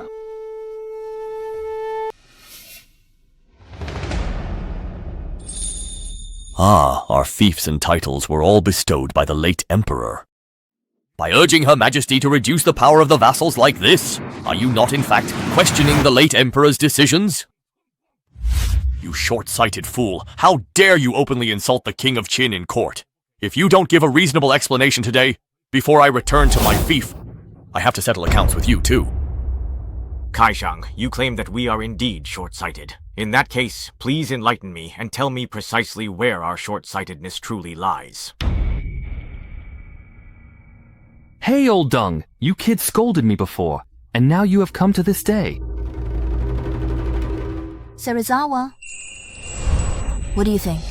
Oh, my majesty. Serizawa, what are your thoughts and opinions on this matter? Oh, I see. Your Majesty. Back when I was still in my fief, I heard that your Majesty kept personal attendants, and even specially appointed them as chamberlains to avoid drawing attention. Now that I see it for myself today, it is indeed so. But your Majesty actually treats matters of state as a game. Aren't you taking us far too lightly? Who said Serizawa is just a familiar face of mine? Serizawa is the newly appointed top scholar, and was personally granted the position of chamberlain by me. Prince of Qin, you have insulted a court official without cause. Does this not also diminish your own status as the Prince of Qin? Your Majesty, what you do in private is your own affair, and we'd never interfere. Second brother simply doesn't wish for us princes to be spoken of by a lowly 6th rank official. Hey, what did I do to you? You scold me. Anyway, getting out of the palace matters now. Don't crop up. Your Majesty, since you truly like this handsome pretty boy so very much, why not simply bring him into the royal palace? Let him be your consort for the long term. Why bother coming up with all these unnecessary excuses? No, I said that's absolutely not allowed.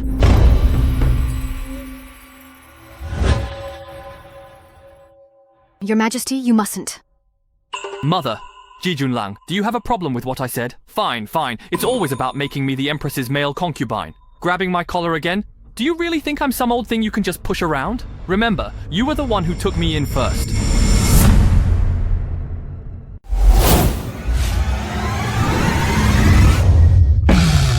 Your Highness, Prince of Qin, how dare I be dissatisfied with anything you say?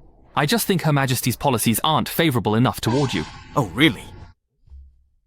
Are you saying that Her Majesty's decree isn't good enough? May I ask, Your Highness?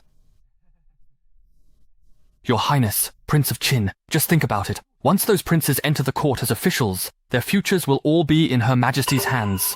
From then on, promotions and demotions will be entirely up to her. If Her Majesty were to appoint them to official positions one day, only to send them off to remote regions the next, that would certainly be disadvantageous to the princes. Then what do you think should be done? Your Highness, Prince of Qin, allow me to explain. Your Majesty, I suggest distributing the vassal king's fiefdoms among Western Xia's princes. The court should issue an official decree to confer these titles, demonstrating Your Majesty's benevolence. Nonsense. Serizawa, do you know what you are talking about? Your Majesty, I certainly know what I am talking about. Boy, I didn't expect you to give me such a big surprise. Your suggestion is good. Your Majesty, I will do as Serizawa said. Your Majesty, I will also do as Serizawa has said. Nonsense! Since ancient times, the power to grant fiefs has always been in the hands of the Emperor. How could it be managed by the feudal lords? What are you talking about? Didn't Serizawa already say it? It is up to His Majesty to grant titles and rewards. How could it be managed by people like us? Your Majesty, this proposal benefits both country and people. It is a wise policy. I ask for your decision. You little rascal, acting like a statue! Prince of Qin, what I'm doing is being wise and adapting to the times. Huh. Just you wait, old man. I won't let you off that easily. Just you wait, old man. I won't let you off. Wife. Your Majesty, I believe this proposal is inappropriate. Oh? Minister Kong, what is your opinion? Your Majesty, I believe this proposal doesn't conform to ancestral regulations and shouldn't be implemented. Kong Shangshu, you willingly act as Chancellor Kai's lackey. When you first stepped forward, I thought you had profound insight, but it turns out you're just using ancestral rules as an excuse again. That's right. Kong Shang Shu. You talk about being hindered by your ancestor, but even your ancestor Confucius had only one wife and one son, while your household is filled with wives and concubines, and your descendants are numerous. Is this following ancestral rules? You?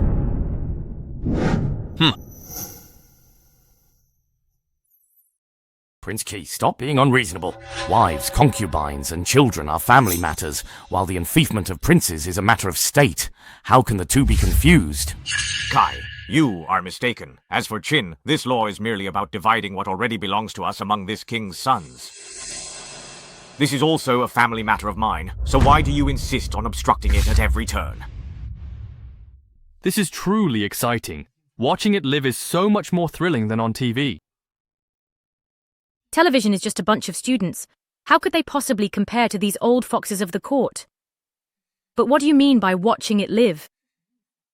All matters concerning the Zhu family are realm affairs. As a minister entrusted by the late emperor, I will not let affect Great Chu. Your Majesty, we are very satisfied with Qinzi's proposal. However, we wonder whether it is still Your Majesty who has the final say in this court. That's right, Your Majesty. If even in this court your word doesn't count, then Mao. Qinze, I will trust you once more. This time. Since all the royal uncles are satisfied with this method, then let it be implemented accordingly. Thank you, Your Majesty. Your Majesty, then we will take our leave for now, indeed.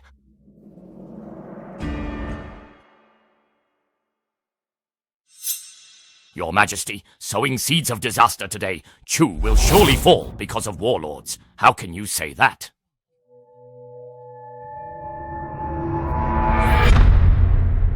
In the future, Great Chu will perish at the hands of the warlords. You can't say that. Kai Hui, you have provoked me again and again. Do you even have any respect for me at all? Your Majesty, Kai Xiang spoke out of anger and misspoke, but he rendered great service and endured much hardship. I beg Your Majesty to reconsider. Court is dismissed. Prime Minister Du, General. Please come to the Imperial Study to discuss state affairs.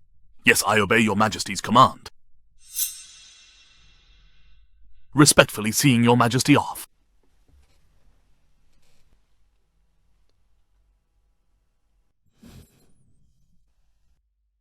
Do you really think today's incident will just be brushed aside like this? The princes have already left the capital. If we let it go, what else can we do? Kong Si Hai, as Minister of Rights, you were speechless in the face of such a breach of ethics. Today's affair is on you, Minister Kong.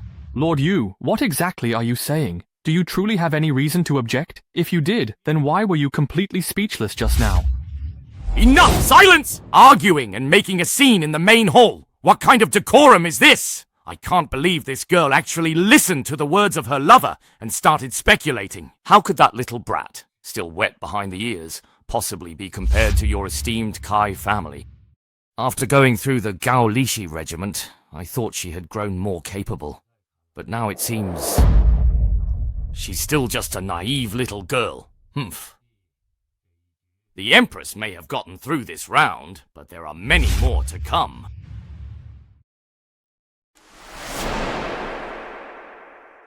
In the past, the Empress always consulted Prime Minister Du on such matters. Why me today? Your Majesty has summoned me today. May I ask what the matter is? I still need your assistance regarding the matter of conferring titles upon the great generals and feudal lords. This concerns the very fate of Great Chu. I hope you will not decline, General. The feudal lords have already left the capital. I am not sure what you would have me do. The feudal lords have already left the capital. I am not sure what you would have me do. Deploy more troops. Strictly guard against feudal lords' rebellion. Your Majesty, do you mean to say the feudal lords might still rebel? Prime Minister Du, General. By granting titles to all the princes, we have increased the number of feudal lords. I fear they may raise troops and rebel. Oh, Your Majesty, if you knew this would happen, why did you trust that inexperienced youth in the first place? General, don't be so hasty. Please have a seat first. Sigh. General, I was forced into a difficult position, so in desperation I tried anything I could and listened to Qinji's advice. But now that I think about it, it was rather reckless. Then, Your Majesty, how long do you intend to hold out? The national treasury is empty, and the army only has enough rations for a month. We simply can't sustain a prolonged campaign. The soldiers need to eat. Duxiang, does the Ministry of Revenue have any surplus funds or grain left? Your Majesty, the Ministry of Revenue does have some money and grain, but that's reserved for dealing with the flooding in Jang Nan. It can't be touched. Without funds and provisions, the army can't fight. Sigh. General, all you need to do is keep an eye on the princes, make sure they return to their fiefs, and complete the enfeoffment. If nothing unexpected happens, we can withdraw the troops in a month. A month? What can really happen in a month? Duxiang, are you truly saying that after a mere month, the various princes will not rebel against the throne? That's right, Your Majesty. Although Qinzawa's strategy appears to strengthen the prince's power on the surface, in reality, it greatly weakens them. Duxiang, are you saying there's more to this than meets the eye? Duxiang, what exactly do you mean by that? There's more to this matter than meets the eye. That's right, Your Majesty. Qinzawa used the division of the prince's fiefs to divide the princes themselves. On one hand, it highlights Your Majesty's benevolence. On the other, it secretly weakens the princes. But what if the princes refuse to divide their fiefs according to this plan? Sigh, Your Majesty. This matter has already been announced to the whole world. If they refuse to divide the fiefs, then their sons won't agree either. They originally had nothing, but now they can gain land and titles. Naturally, they will support it. If the princes don't divide the fiefs according to this plan, the court won't even need to intervene. Their younger sons will oppose them on their own. Excellent! This sword is truly exquisite.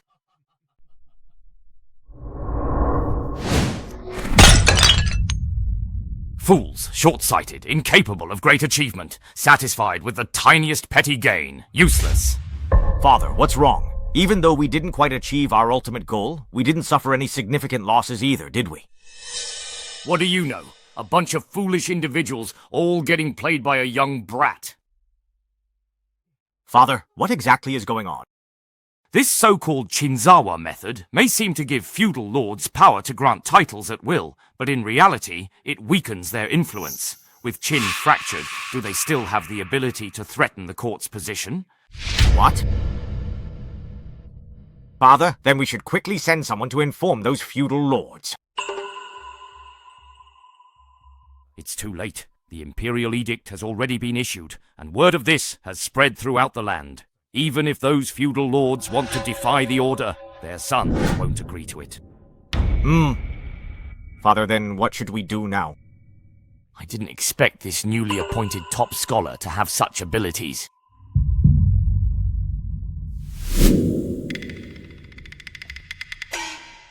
Li, you. Why did you bring me here? You're not too taken with me, are you? Bringing me here for a secret rendezvous? Sigh, it's inconvenient in the palace. But he's not like the Empress, so should I agree or not agree to meet him later? What are you doing?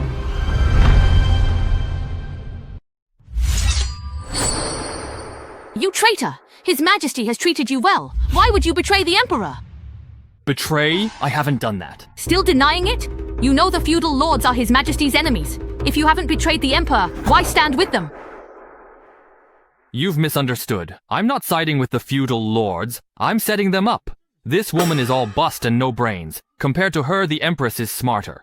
I was thinking of taking her with me when I left the palace. Stop trying to fool me. I should kill you to keep you from causing more trouble for His Majesty. Well... Stop!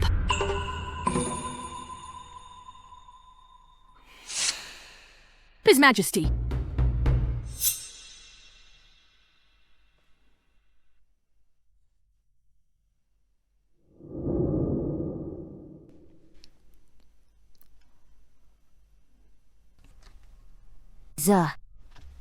Thank you.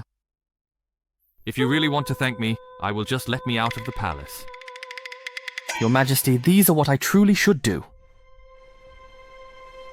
Serizawa, this is the only daughter of the late emperor and the first female emperor of the Great Chu.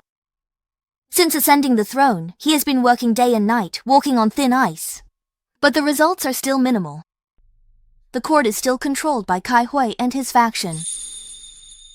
The people are still living in dire straits.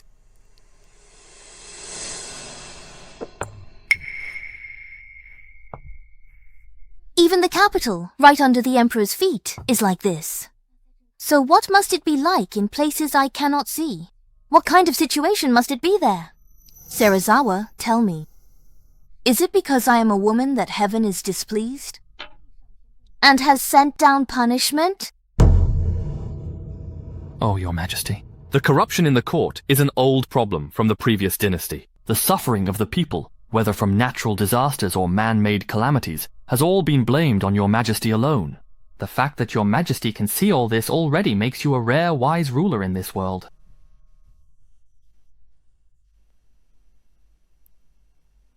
Serizawa. These refugees all came from Jang Nan. The Jang Nan region suffers from floods year after year. They fled from Jang Nan to the capital, hoping the court could give them a sliver of hope. But Serizawa, right now, even the rations and supplies for the army have to be scraped together from all over. When faced with these refugees, I powerless despite my intentions. Serizawa. Can you help them out?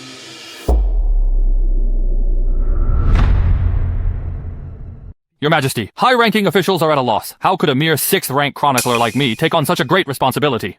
How could I possibly be up to such a task?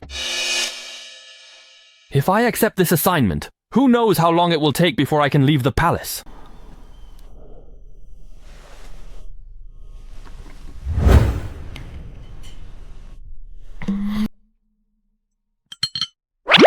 No way! Liu, commander, as the head of the guards. Is this what the Empress gives you to eat? His Majesty eats this too. What makes me any different? Still, he's the Emperor. How could he possibly eat something like this? The national treasury is empty. His Majesty has ordered all palace expenses be reduced to the bare minimum. All right, that's settled. Let's eat.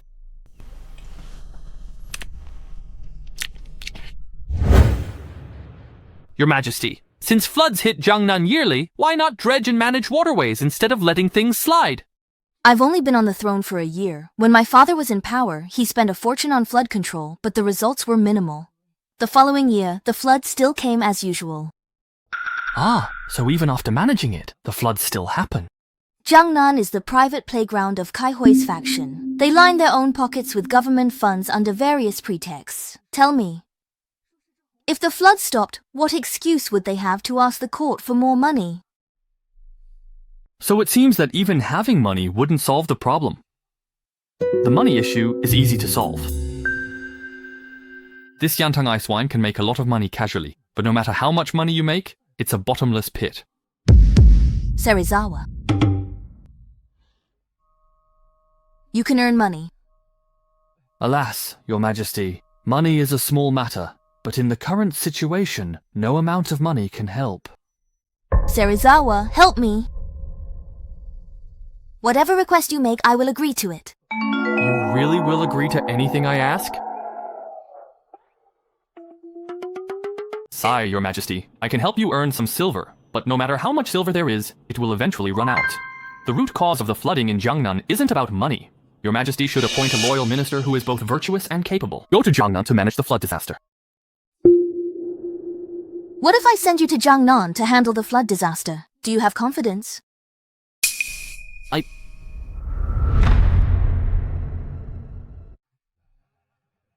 Oh, my esteemed and honorable Lord Qin, I must address you with the utmost respect and urgency. I wonder if you have any specific plans for disaster relief efforts in Jang Nan this time? What specific plans? What exact plans are you talking about, really? Leela Air, please come over here now.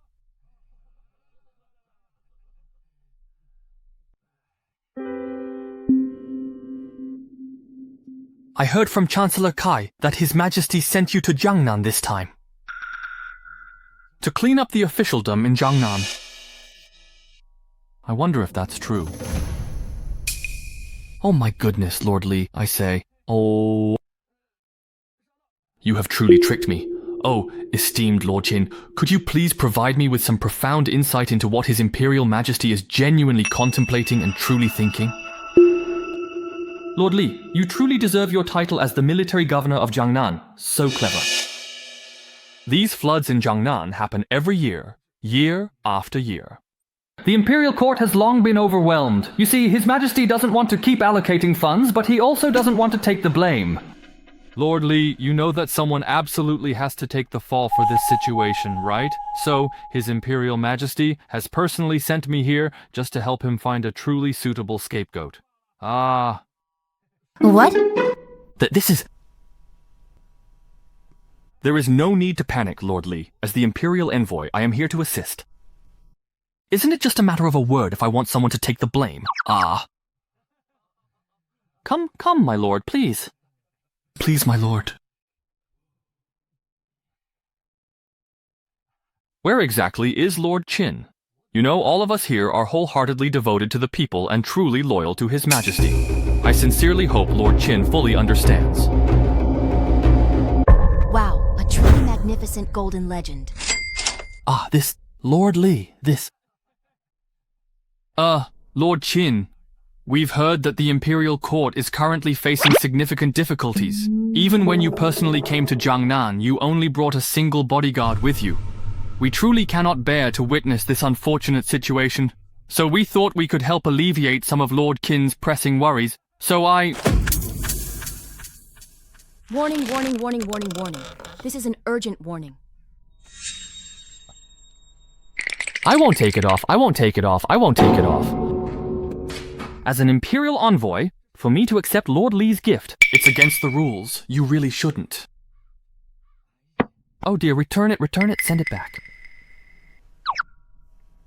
Sigh.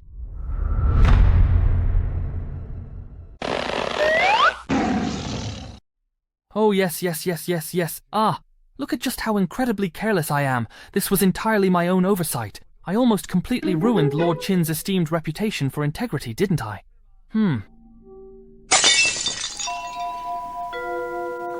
Ah, my good Lord Li. Thank you so very much for your gracious hospitality today. I will now respectfully head back to the post station. All right. Yes, please have safe travels, Lord Qin. Li Yue, let us depart now. Oh, Lord Jin, please do take it easy. It is perfectly fine. It is absolutely fine. Goodbye for now. Goodbye. Hey there, Lord Li. What should we do if this guy doesn't listen to reason? Confiscate it. Confiscate it? That's a really good idea. I truly don't understand why Kai Xiang values someone like him so very much indeed. He's just been incredibly lucky enough to receive the Emperor's great favor indeed. He's nothing but a pretty boy. Lord Li, what exactly do you mean by that? Him? He only has the intent to do wrong, but not the guts. If he doesn't confiscate it today, then so be it. He's just an empty-headed fool. As long as you two handle things cleanly and efficiently, there won't be any trouble. Yes, of course. Don't worry.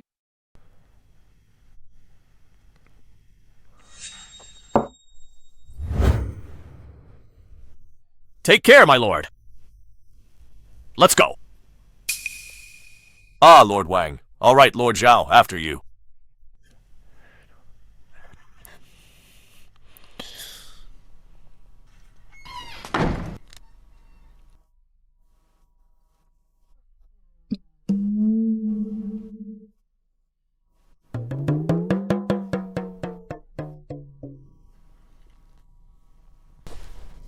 The Empress's commander walked from the 9th tower to the post station a long distance, yet showed no exertion supporting me. Such impressive stamina. He's not drunk. Then why are you stopping? Hurry up and go. If he doesn't leave, how would he dare come here to deliver money? I really want to see what exactly you're up to.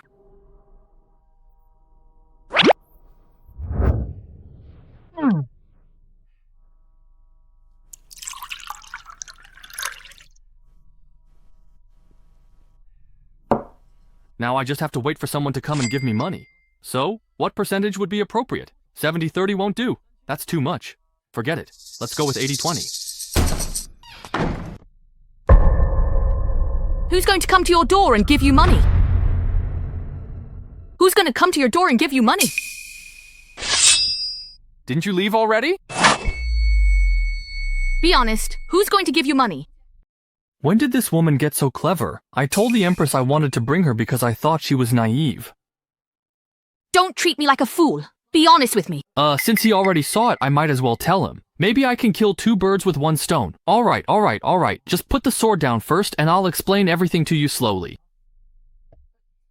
If you can't give me a clear explanation today, I'll kill you on His Majesty's behalf. You lecherous scoundrel. What are you talking about? How am I a lecherous scoundrel? Who did I seduce? You? There's nothing between us at all. Don't falsely accuse me. Oh, I get it. You like me and want to ruin my reputation. You want all those other ladies to hate me, and then you can have me all to yourself, right? Shameless! All right. That's enough. Let's get to the point. If I'm not mistaken, someone will be coming soon to give us money. And it's a really quite big sum. We're absolutely sure to make a fortune tonight. Qinze, His Majesty asked you to control floods, yet you pocketed money and talked about bribes. Oh dear, calm down, madam. Let me ask you. His Majesty sent me here to control floods, but all he gave me was an imperial edict and a bodyguard. No coin or grain of rice. Tell me, how am I supposed to control the floods? But you can't accept bribes and go along with their corruption. What are you talking about? Isn't this money taken from the people's hard-earned resources by exploiting them? So what then is the point? If I use this money for disaster relief and flood management, isn't that taking from and using it for the people? Am I right? Mm-hmm. After I finish disaster relief and floods, any money left can be considered a reward from the Empress, appropriate or not. Hey. No, but with this little money, even for disaster relief, it's just a drop in the bucket. How could there possibly be any left over? Then let's make a bet. What do I bet on? Hey, if I actually win this, you'll listen to me from now on. What do you want to do?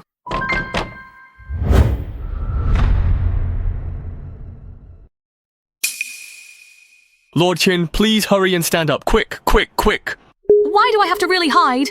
Hey, stop talking. No time to explain. Hurry, hide. But this isn't your place. Where can I even hide? Hey, get on the bed, all of you. Me? What are you doing? Listen to me. Shh. If you mess up my plans, I'll tell His Majesty it's because of you. You exposed me. I lacked energy to manage water control. You can now please go ahead.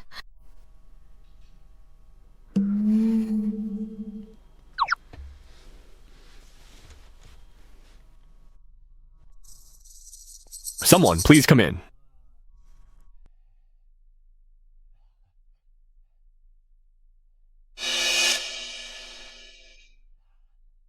You are?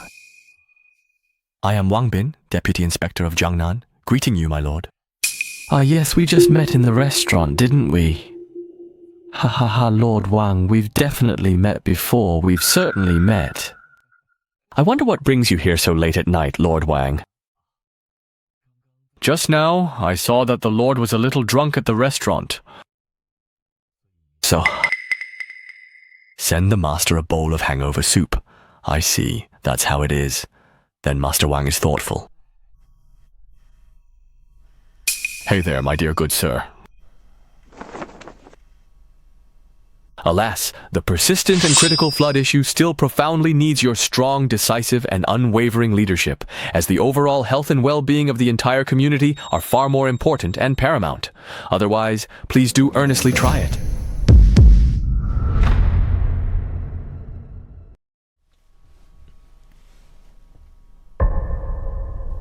Hey, Lord Wang, how can I feel so very much embarrassed about this? Just a small token of our appreciation from Xiaguan. If you think this hangover soup is good, please share. I will always have it ready for you, haha. Oh, I truly am a loyal and devoted official to the court and His Majesty. When I return to the capital, I will be sure to put in a good word for Lord Wang. Thank you, my lord, thank you. Oh yeah, it's already late at night, so I will take my leave now. Very well, Lord Wang. Take care on your way.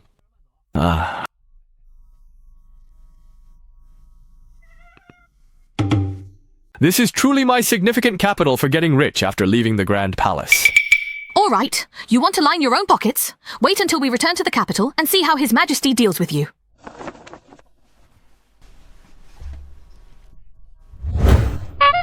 How did you know they would give you money, and so much at that? To hand over so many gold bars at once, they must have been collecting and exploiting the people for quite some time. I must report this to His Majesty and have them all arrested. We're just getting started. Do you want to know even more? Why they gave me money? Why? I'm not telling you. That's what you get for handing me the money just now. You... Alright, just hurry back to your room. Don't leave me here alone to collect the money. You mean to say that there are still others who will bring you money? Of course, I told you, this money can be used for disaster relief and water management, and it can make us quite a fortune. Every time I joke with you about this. If I weren't afraid she'd report me to the Empress, I wouldn't have told you. But now that I've sent her away, even if the Empress finds out about this, she won't know the exact amount. I can manipulate things from behind the scenes. I'm not leaving. I truly want to stay right here on your bed and watch over you. If you're not going back to your own room, what are you doing on my bed? Could he have guessed what I'm thinking? No way, he's clueless. How could he figure it out? Wait, could he actually be a pervert? Like sleeping in a man's bed, huh? What if he keeps clinging to me and wants to sleep with me nightly? Well, I guess that's not unacceptable. It's absolutely none of your business. I just want to stay right here. Either I stay on your comfortable bed and watch you, or I stand patiently at your door and see precisely who comes to give you money. All right. You win, okay? If you keep this up, people will come in. Cry. Looks like I'll just have to give out more hush money when the time comes. It's all my money, after all.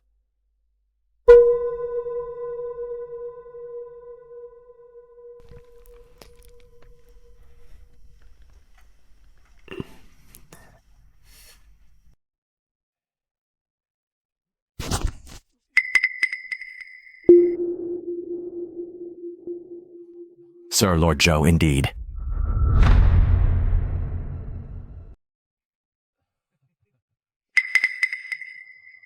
Lord Zhou. Lord Wang, what are you? I noticed that Lord Qin can't really hold his liquor, and I was worried it might affect the water management matters, so I brought Lord Qin a bowl of hangover soup. I see. Lord Zhou, what are you doing? I, your humble servant, compiled water quality records from previous years, hoping they help Lord Qin.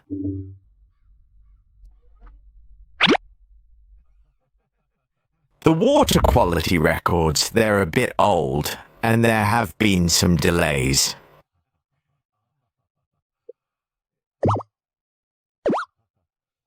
When I came out, Lord Qin had already gone to bed. Lord Zhou, please come back tomorrow. Then I, your humble servant, will return tomorrow. Come back tomorrow. Lord Zhou, please. Please. Greetings.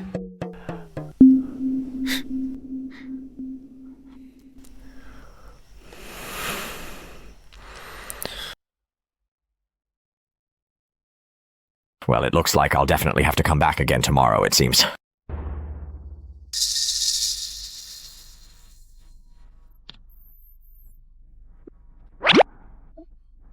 Shinzi, you're amazing. You made so much silver in just one night. Now we have money for disaster relief, right? Can you just let me rest for a while, please? Are all you martial artists this respectful, Teacher Wang? You don't sleep all night and still have so much energy. President Qin, are you really up to this? He looks completely worn out after just one night. Hey, what are you saying? I'm not up to it? Can you watch your words? What do you mean I got worn out after just one night? If someone overheard, they'd think you did something to me. So what if they did? I'm not afraid of a little gossip. Who am I afraid of? You should be worried, not me. I'm a young man. No way I'd let you take advantage. Come on, pull together. Hurry, take this money for disaster relief. Every minute you delay puts victims in more danger. Disaster relief? What disaster are we talking about? It's a beautiful sunny day. I've heard the scenery in Jang Nan is lovely. Let's sightsee after we finish our business. What did you just say?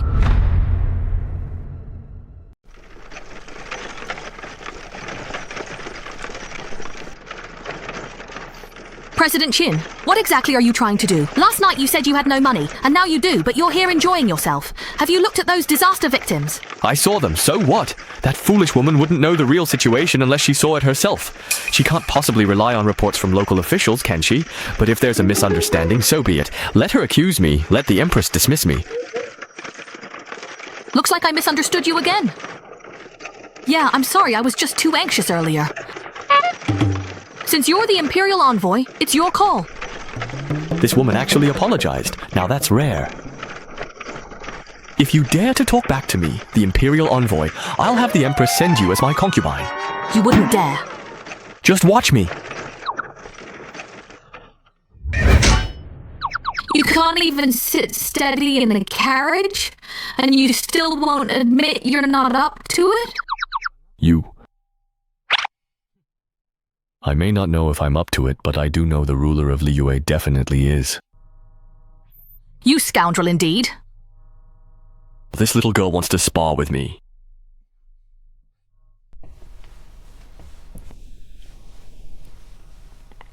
What's going on? Sir, someone up ahead is showing skin. The refugee line blocks the road. Qinzeng, you see, there are still good people in Jang Nan. That girl is a kind-hearted person.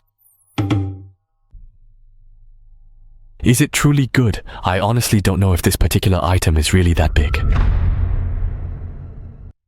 I don't really know if it's truly very big at all. What exactly did you just really say? Filthy scoundrel? I truly can't help but feel quite bad about this situation. I can't help it. It's interesting to be here at this time. What do you mean by testing? Is there something wrong with this porridge stall? Let's go take a look.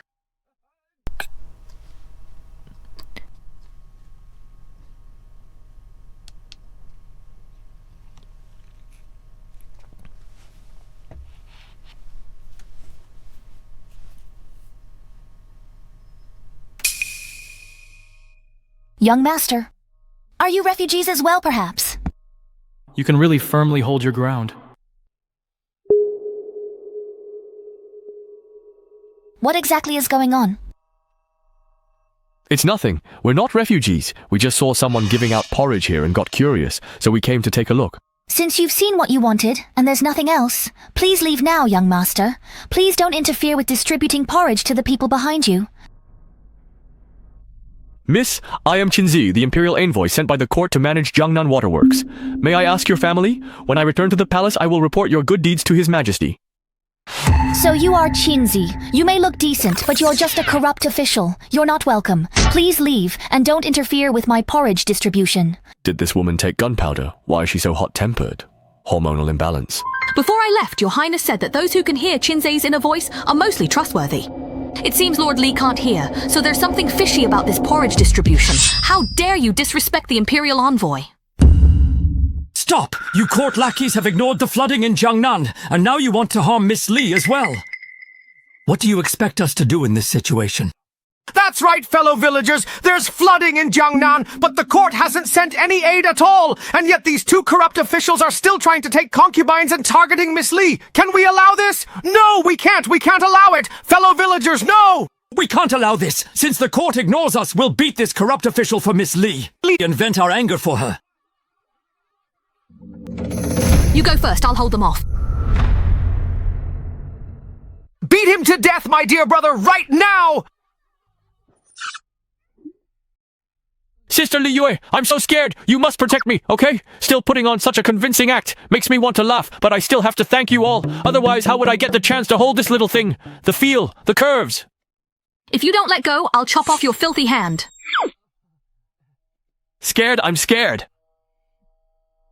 When did she get so clever? Now she's not so easy to fool. No. That can't be you. How do you know they really won't come? Take a guess. If you don't tell me, I'll report every cent you took last night to His Majesty. Hey, you've got other tricks up your sleeve? As long as it works, why would I need other tricks? Actually, you do really have a point. Hurry up and say it. Sir? Lord Qin. Oh, looks like I don't even need to say it anymore. Lord Qin, hurry, hurry, hurry! Go up, go up! Oh dear! Lord Qin, I truly arrived too late. Please forgive me, Lord Qin. Lord Li, just look at this. These unruly commoners actually dared to attack an Imperial envoy. Fortunately, you arrived in time. They even tried to kill me. Official Dong, I order you to immediately send people to kill all these unruly commoners. Humph, Lord Li, hurry up and give the order. What are you waiting for? Lord Qin, this. Lord Li, what do you mean by this? Do you intend to defy orders? Let me tell you, Brother Dong is an Imperial envoy. If you don't obey me, when I return to the capital, my father will impeach you. You're a corrupt official, doing no real work. As Imperial Envoy for the Jang Nan flood, you've provided no relief, dealt with no flooding. Instead, you just sightsee with your lover. You're oppressing people. With an official like you, no wonder the dynasty is in trouble. Princess, hold your tongue. Lord Qin is the Imperial Envoy personally appointed by Her Majesty the Empress. How dare you insult him like that? Qin Sang. Is putting on a two-person act the only trick you two know? But it's fine. Who hasn't put on a good show at some point? Why shouldn't I be allowed to say that I'm afraid the Empress only appoints her favorites, sending a boy toy as an Imperial Envoy? Does she even care about the people of Jang Nan? Besides, the common people are already struggling with the disaster of the flood, and now he's pushing them to the brink. Yes, Miss Li is right! The court leaves us no way to survive! Since that's the case, fellow villagers, let's beat this corrupt official and show the Empress our strength! Let him clearly see that the people of Jang Nan are not to be trifled with!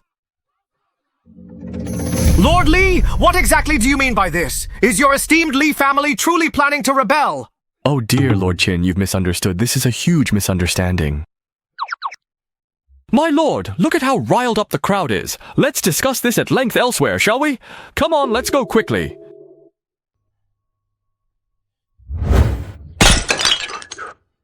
This is infuriating! Those damn troublemakers are just the Empress's people. Calm down, calm down. You're here. I'm ordering you to immediately send people to kill all those troublemakers. Oh no, that won't do! The people are the foundation of the nation! This time, the flood disaster! There are 300,000 refugees. If I were accused of killing refugees, I really can't bear that responsibility. Then just starve them all to death, right? Let them all starve. Lord Li, I just heard that the woman from Shizhou is actually your daughter. Sigh, I hope you can discipline her. As for those troublemakers, as long as they don't get any food. Let's see if they survive or not. Oh, that is absolutely unacceptable, my lord. If it weren't for my daughter distributing porridge to stabilize the situation this time, I'm afraid these refugees would have already rioted. If that really happened... No matter how much Her Majesty the Empress trusts you, wouldn't she still have to hold you accountable? This won't do, and that won't do either. Am I just supposed to swallow this humiliation? My lord, you still need to put the bigger picture first. No, you absolutely can't just let this go. Lord Li, I see that your esteemed daughter, who is truly a beautiful young lady, has already reached the appropriate age for marriage. I wonder if you have any particular plans for her to marry. Well, that's indeed. No, not yet, not yet. We are not quite there yet. Well then, my lord, actually, if you want to deal with these refugees, it's not like there aren't other ways. What ways are there? They could be used as forced labor, or, under the pretense of not having household registration, be sold and exiled as slaves. That's a good idea. But with so many people, how could we possibly use that much forced labor? Li Yue, go get the fish head seal and a brush.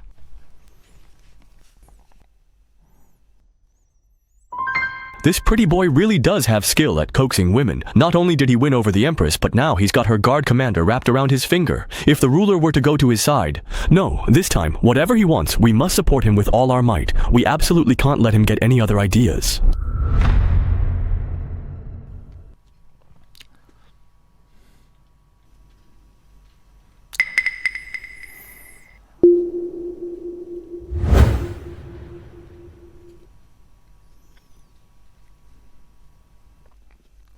my lord.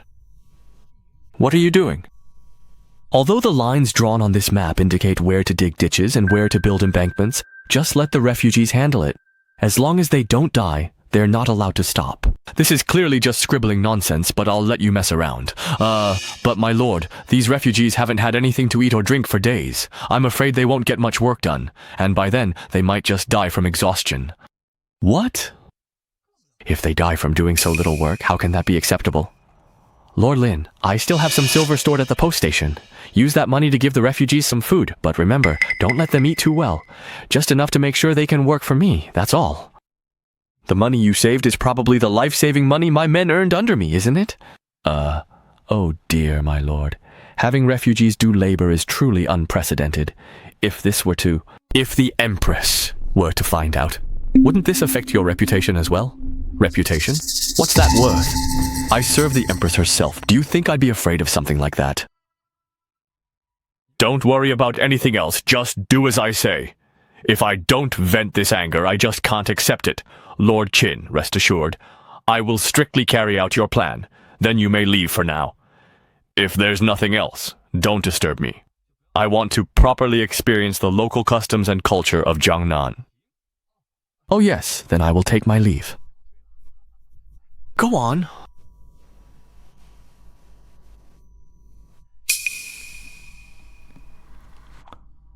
Director Qin. What exactly are you trying to do? Oh, I thought you were going to draw your sword on me, but you won't. Is it because you've fallen for me and can't bear to do it? Cut the nonsense. I'm asking you, what are you really up to? I'm working on flood control. What else? Flood control? You think you can just draw a few lines on a map and call it flood control? How about we make a friendly bet? Bet on what? Who would want to bet with you? You're full of tricks. Let me tell you, if you mess this up, I won't wait until we return to the capital. I'll kill you right here. Take your head back to the capital and report success. I don't believe it. It's just that I can't bear to risk mine. If you keep doing this, I'll report it to His Majesty. I'll say you tried to take advantage of me and behaved inappropriately. That would be perfect, actually. After we return to the capital, I'll have His Majesty betroth you to me as a maid. You're strong, stronger than many household servants. That's great. I can even save on hiring costs. Wow, you actually want to make me your maid? Yes. If not a maid, then what else could you be? Well, anything but a maid. Hey, I was honestly just joking around with you. I truly didn't think you would take it quite so seriously. Qinzi, you. Sir, what brings you to the construction site in this scorching heat? Look at you, and then look at these unruly commoners. Have they brought shame to the officials? No, absolutely not. What's going on? Why have they stopped working? Ah, sir, you might not know, but it's almost time for their meal break, so we let them stop for a moment. All right, let me see what they're eating. You haven't given them food, have you? No, absolutely not. Yes, that's right. That's how it should be. We really need to discipline this group of unruly commoners, I'm telling you. Before I return to the capital, this project continues. The embankment high and the ditch deep, I will inspect. As expected of someone from the capital, so detached from ordinary life. Commoners can't even afford food like this regularly. We're spending our own money for Lord Li. Ouch. Finally got something to eat. Fellow villagers, it's not that I want to make things difficult for you. It's really because the Imperial Inspector has given the order, and that's what he means. We can only give you thin porridge, but our honorable military governor is compassionate and generous, and paid out of his own pocket to upgrade your porridge to thick porridge and steamed buns. Little bird. I heard the young lady handing out porridge by the roadside was Lord Li's daughter. A tiger father doesn't have a dog for a daughter. Compared to that dog of an Imperial Inspector, Lord Li is simply a paragon of justice and virtue! We owe our lives to Lord Li's kindness. Oh yes, absolutely. Everyone, please eat! Thank you, Lord Li! Thank you, Lord Li! Boss Jin, just shut up, will you? Didn't you see how those refugees looked at you? They looked like they wanted to eat you alive. They wouldn't dare. Looks like this kid is still as naive as ever. Right now, I'm Li Qingyun's favorite. There's no way anything would happen to me. Even if something happened to them, they wouldn't let anything happen to me.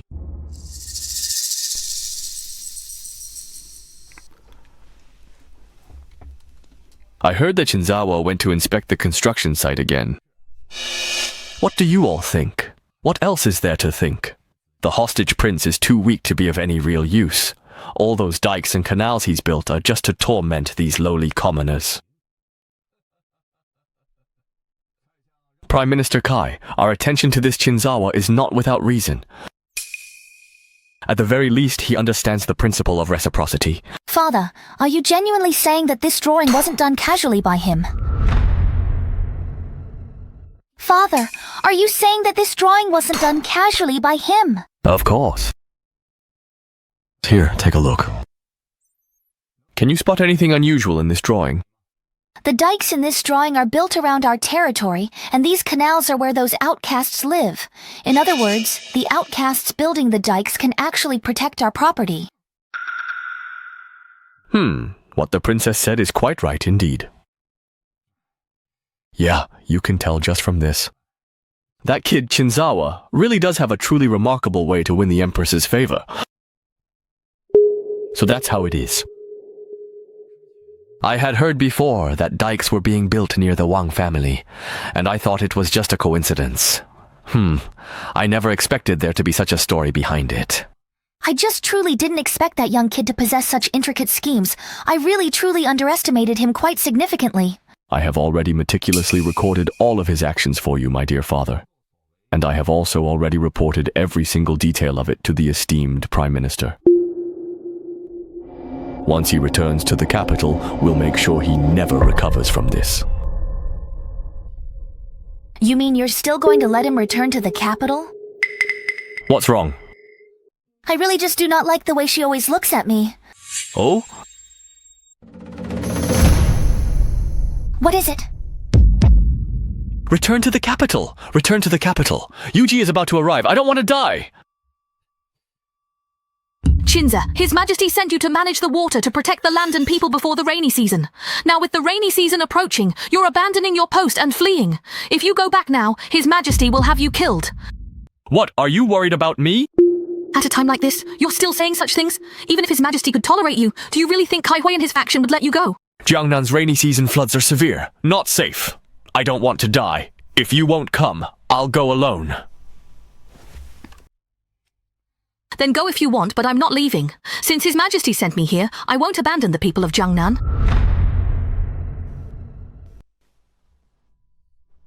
You? Do you have money or food? Or are you planning to use that sword to hold back the flood for people? Don't be foolish. If you come with me now, it's not too late. Trust me, I really don't want to play around. I can't tell you right now, but once we get back to the capital, you'll understand. Please don't start worrying at a time like this, Auntie. All right, I'll listen to you then. I'll go back and pack my things now. Great, can fight, can work, good looking, doesn't even ask me for a salary, and a bit naive too. Where else could I ever find such a perfect maid and bodyguard if I lost her in Jang Nan?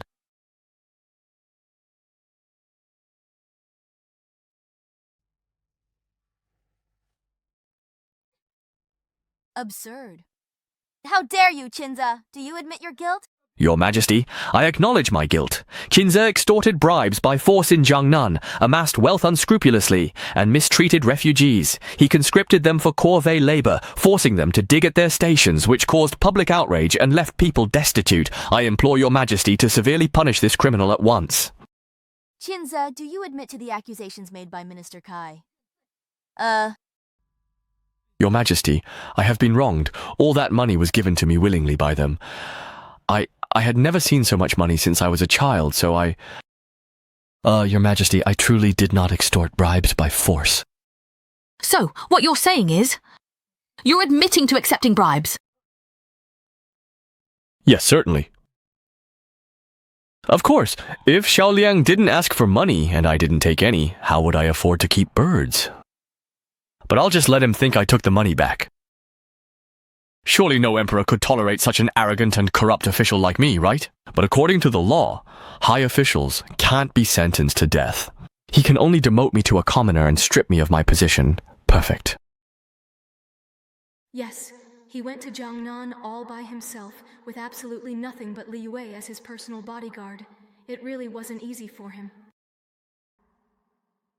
Your Majesty, since Qinzi has confessed, I ask that Your Majesty impose a severe punishment. Please do not let personal feelings get in the way. You're the one with personal feelings. Your whole family is ruled by personal feelings. I ask Your Majesty to severely punish Qinzi. Please, Your Majesty, punish him severely.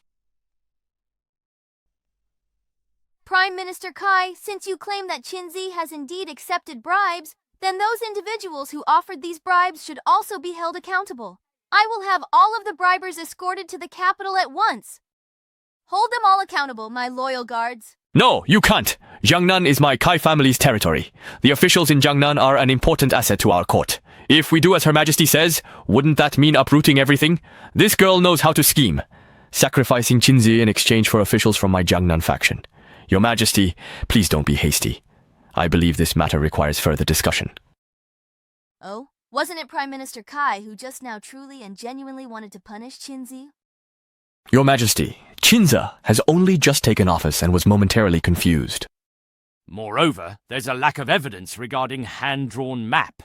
It's just the one-sided statement of a few officials. For water management in Jang Nan, even if there are no achievements, there's been hard work. It's best to be cautious. Minister Kong and Minister Yu, what are your thoughts on this matter? I believe Chancellor Kai makes a valid point. I feel the same. Very well then. It seems that the matter of Qinzi's collection this time is indeed settled. Your Majesty, you are wise. Then that's settled. How is this woman so clever? She can turn black into white for me. How did I get out of this mess? It's fine, it's fine. Qinzi, don't panic. There are still many charges to come. There will be more chances. Qinzi, do you truly wish to depart from this palace to leave me behind? Big money! What kind of look is that? Could it really be that you protected me because you can't bear to let me go? No, this is good! If he really knew my plan, there's no way he'd let me go! If it's just because he can't bear to part, then I still have a chance! No, this won't do! I still have to stage a domestic dispute in a bit! I can't let him find out my plan! Plan? What exactly is the plan? Your Majesty, although the bribery matter has passed Qinzi as an imperial envoy, when it came to flood control, he deserted his post in Jang Nan right before the rainy season, completely disregarding the millions of people there. This is an indisputable fact. I ask Your Majesty to punish him according to the law. Please! Your Majesty, please mete out punishment. How amusing! Not only does this old man come with his own straight man, but they're both playing the good guy. Generation after generation. Don't worry, when I leave the palace and start doing business, I'll definitely cheat you out of more sacrifices. Serizawa, do you have anything else further that you would like to say about this particular matter at this moment? Do you have anything else to say? The opportunity has come. I must prove this crime and never let you think of your chance. Your Majesty. Ever since I first laid eyes on Your Majesty's face, I have been captivated by your angelic beauty, unable to sleep at night. I can't even eat. During the months I spent in Jang Nan, I thought of Your Majesty every moment. It is because I miss Your Majesty so much. If I can't see Your Majesty right away, I will fall ill from longing. And be gone with the wind.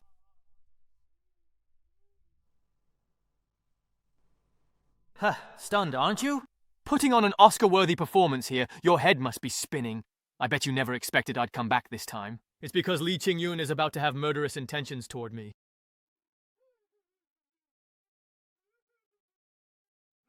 Sweet talk, Your Majesty.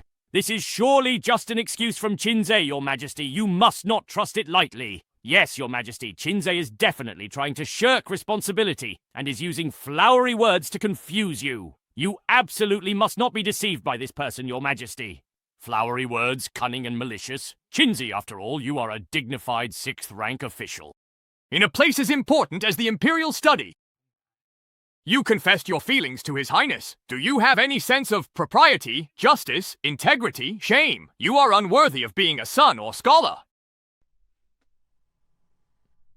Good, good. Ah, I have never truly found these 3 old wall lamps so pleasing to the eye. They're all indeed helping me out. Now my escape from the battlefield and disregard for the people is a sure thing, and no one else is implicated. Let's see what other ways you have to make me stay.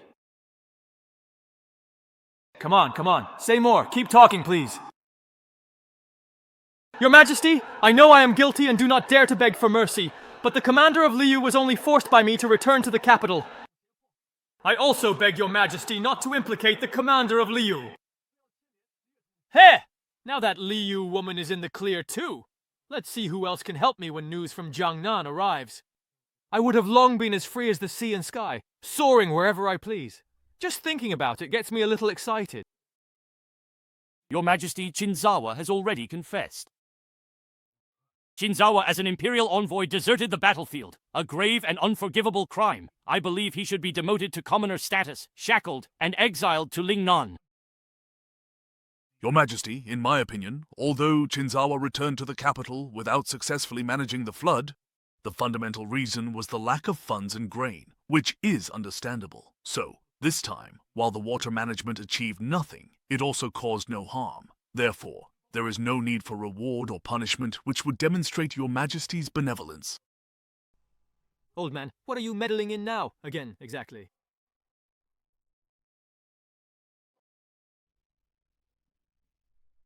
Prime Minister Du, according to you, Chinzawa was sent to Jang Nan as an imperial envoy? And yet you think it's only natural that he accomplished nothing and fled the scene? I never said it was only natural. It's just that water management is not something that can be achieved overnight, and Chinzawa is inexperienced and unfamiliar with established practices. But instead of acting recklessly, he returned to seek your Majesty's instructions. That is true wisdom. Besides, His Majesty never set a deadline for his return, so how can you call it desertion? Prime Minister Du, your words are mistaken. Since Chinzawa was appointed Imperial Envoy for water management, he ought to. How could there be merit in doing nothing? Only by taking action can one achieve merit in the world. Oh, Minister Hong. So by your logic, the Imperial Envoy for water management must succeed in controlling the floods, or else he is guilty. Of course, The flooding in Jang Nan has been going on for a long time, as I recall, even during the late Emperor's reign. Minister Kong, you were sent as the Imperial Envoy to manage the floods 3 times, and yet now the disaster is even worse than it was during the late Emperor's reign. Yet, Minister, your current position remains quite secure. How do you truly explain that particular situation?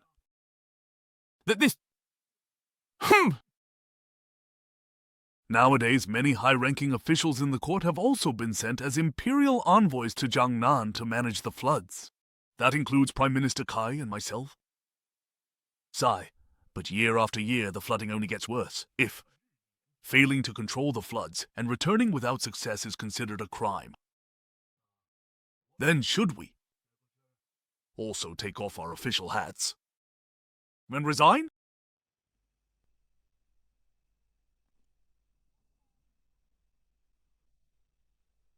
Your Majesty, I have failed in my duty to control the floods. I ask Your Majesty to punish me.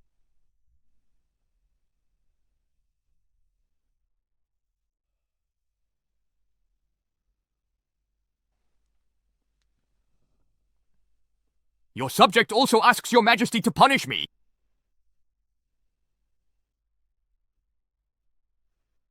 Please, Your Majesty, punish me. Please, Your Majesty, punish me. Please, Your Majesty, punish me.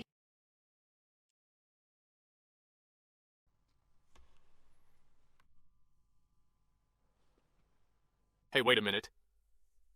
Aren't I the one being punished? Don't steal my scene! All right, that's enough. Everyone, rise.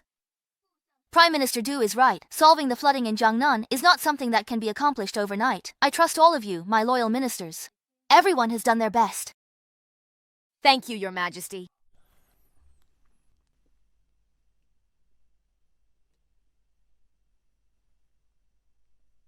Minister Kong? Do you still truly believe that Chinze should be justly punished for this? Your Majesty, this is quite... This is it.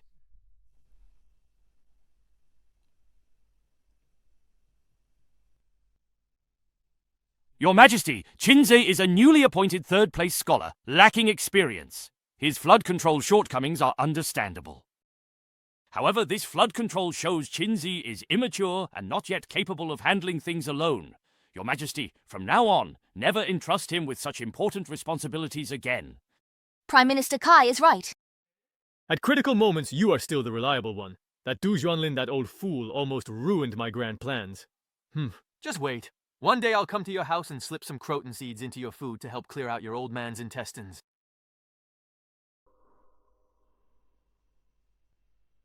All right, then regarding the matter of Chinze accepting bribes, let's settle it with this outcome. So that's it? If I don't go to Jang Nan, I'll stay by your brother's side. If I do go to Jang Nan, I'll still be by the Empress's side. Doesn't that mean my trip to Jang Nan was for nothing? No, this can't be the end. There's still my last trump card. Just now, my uncle was only focused on those corrupt officials in Jang Nan.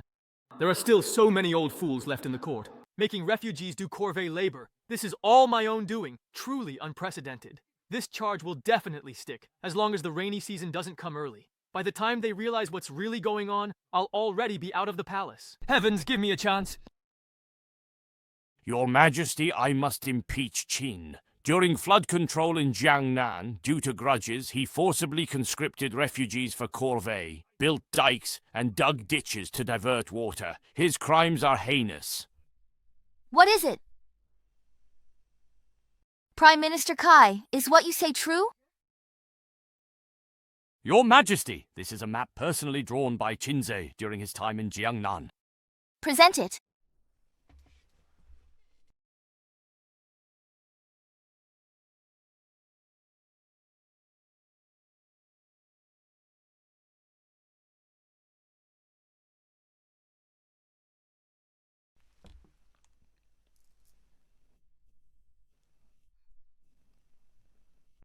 Your Majesty, there might be some misunderstandings in here, or perhaps Chinze had his own intentions. Certain deeper meanings? A single map alone cannot definitively prove anything at all. Chinze, do you have anything else of substance to say regarding this particular matter? Your Majesty, besides this map, I also have a very important witness. A witness? That's right. This person is none other than Li Junju, the daughter of the Jiangnan military governor. She is also the one directly involved in the case of Chinze mistreating the refugees. She knows the entire story, and she is waiting outside the hall right now. Summon her.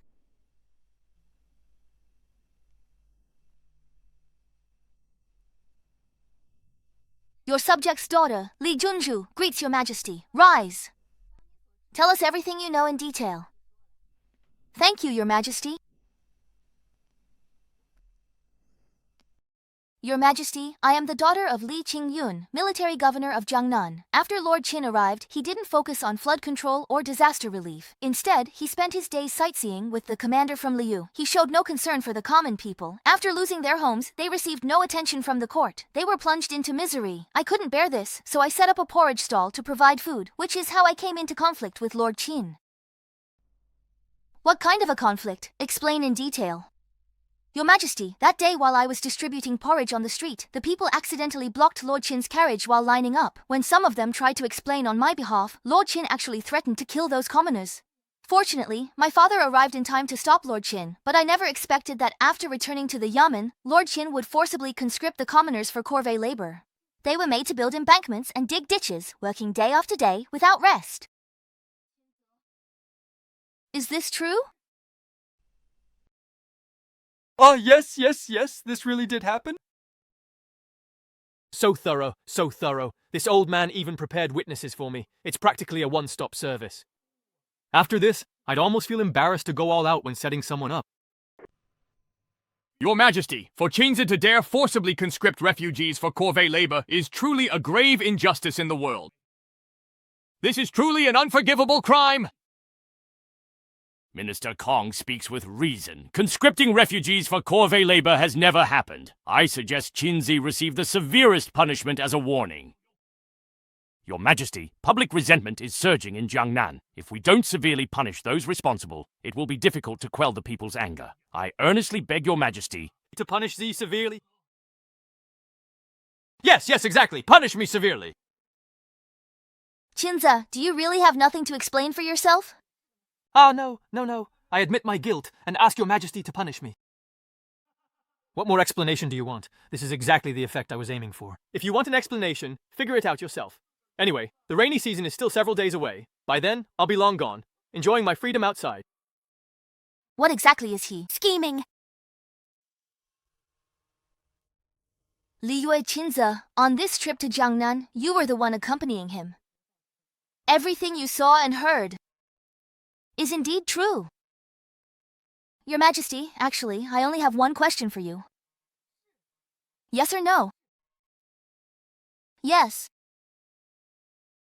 How dare you, Qinzi? I sent you to Jang Nan to manage the flood. If you accomplish nothing, I could let it go, considering you had your reasons. But why did you resort to harsh conscription, an act that provoked the wrath of heaven and the people? Your Majesty, calm your anger. I believe there's more to this. And I ask that we consider it carefully and discuss it at length. No hidden reason, Your Majesty. I just couldn't stand commoners, unruly people getting in my way.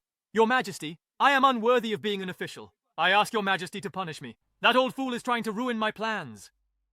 But this time, you won't succeed. Yuji won't arrive for several more days. As long as I silence you this time, let's see who else will speak up for me. In Jang Nan, at the Li family outpost, anyone blocking way dies. Your Majesty, the rainy season in Jang Nan has come early. There's been a major flood. The rainy season in Jang Nan has come early. There's been a major flood. A major flood? There's a flood this year. What?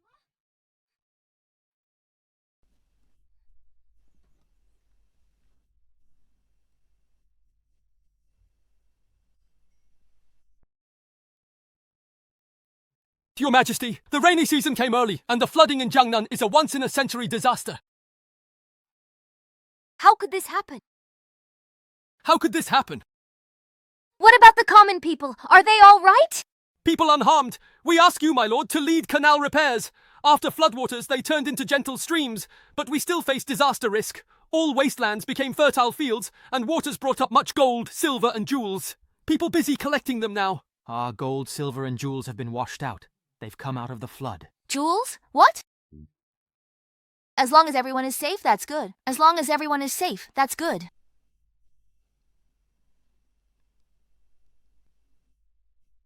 Issue an order. Have Li Qingyun handle the aftermath in Jang Nan and atone for his mistakes with merit. Your Majesty, Lord Li's family has suffered a disaster. He is currently dealing with the disaster at his own home.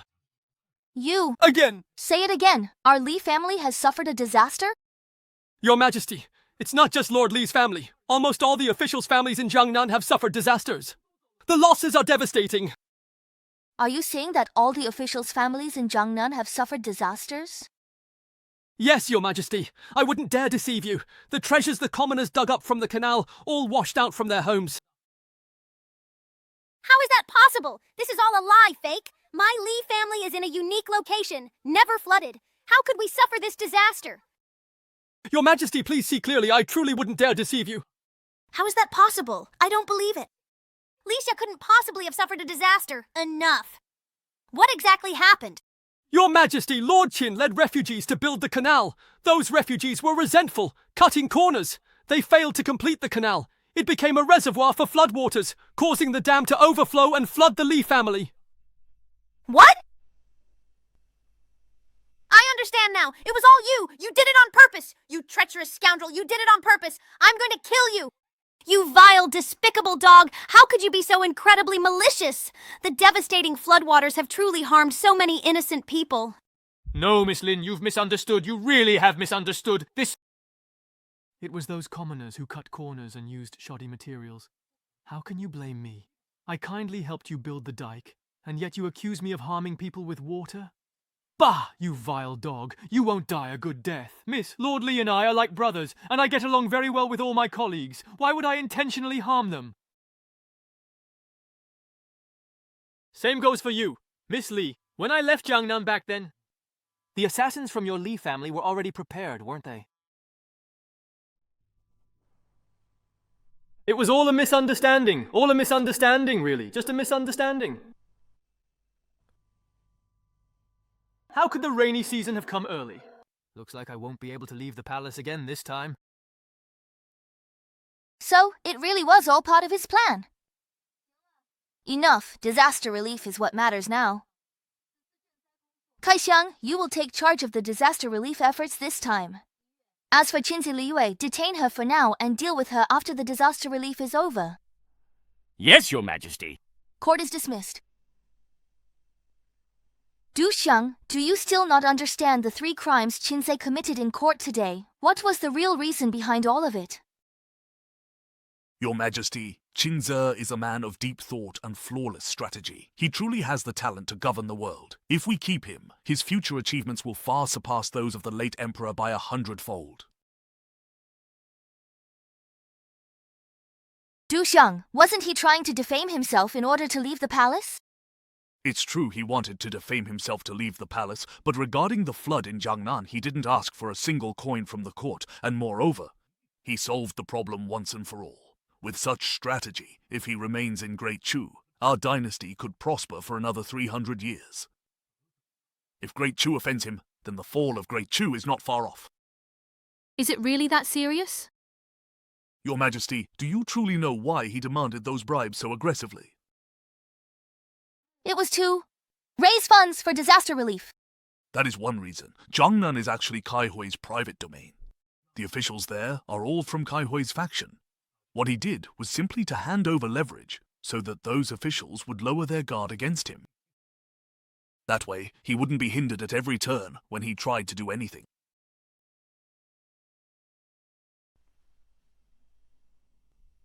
So that's how it is.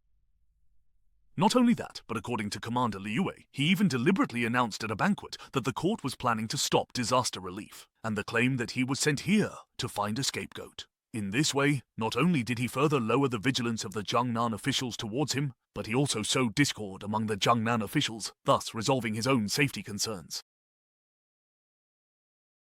Du Xiang, I didn't realize there was so much scheming involved in all this. His Majesty is still too young. If Qinzawa had said he was here for flood control and disaster relief, or to supervise and set an example, he would definitely have been plotted against. With only the Liu commander by his side, he couldn't protect him and might even get caught up in it. But now, by openly declaring he's here to catch a scapegoat, these people not only don't dare to touch him, they actually have to protect his safety instead. Why is that, Du Xiang? Because compared to those who come to Jang Nan with other motives, he is the most harmless one. If he were to be plotted against in Jang Nan, then His Majesty would take drastic action against the entire Jang Nan faction. That would actually be a loss for them. Right now, all they want is to avoid becoming the scapegoat. So they try every possible way. They resort to bribery and try to win over Qinze. That's why he was able to receive even more silver than the disaster relief funds allocated by the court in previous years. In previous years, a large portion of the disaster relief funds was lost along the way. But the money that Qinze received through bribes was his to keep. However much he got, that was the full amount. By using this method, he not only managed the flooding in Jang Nan and ensured his own safety, but also made His Majesty somewhat resentful and displeased with him at the same time. If His Majesty hadn't been able to perceive his true intentions, he probably would have already punished him this time. Such scheming. He's almost on par with Zhuge Kongming of old, isn't he? I didn't expect it. He's truly a remarkable and cunning individual. Minister Du, rest assured, I will do whatever it takes to keep him in the court. He took bribes, mobilized the people, and dug canals. He built embankments and returned to the capital, each step closely linked to the next. All of this was part of his plan. Your Majesty can see the rest for yourself, so I won't embarrass myself by stating the obvious. Prime Minister Du, you may go. I will think it over carefully. I must now take my leave from here.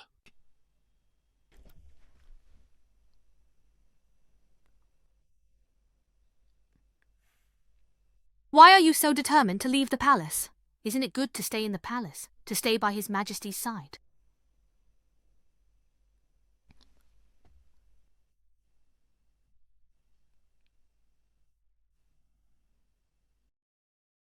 Of course it's not good.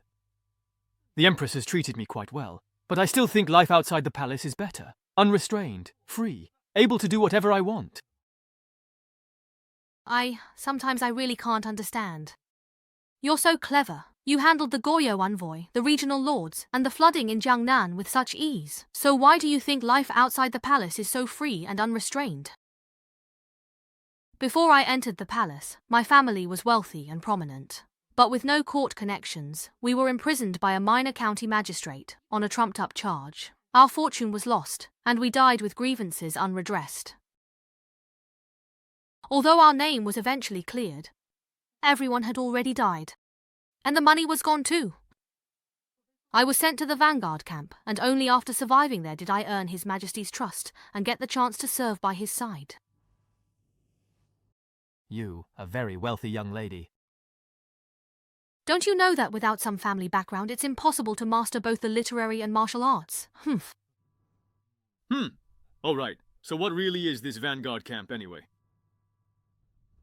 Every year the court has to march south to fight the Xiongnu, suffering heavy losses. So, the families of those implicated in crimes are organized into the vanguard camp. They take the brunt of the Xiongnu army's first assault for the main forces. If they survive the onslaught, their crimes are pardoned. The cavalry charge is simply unstoppable. How could mere flesh and blood possibly withstand it? Yes.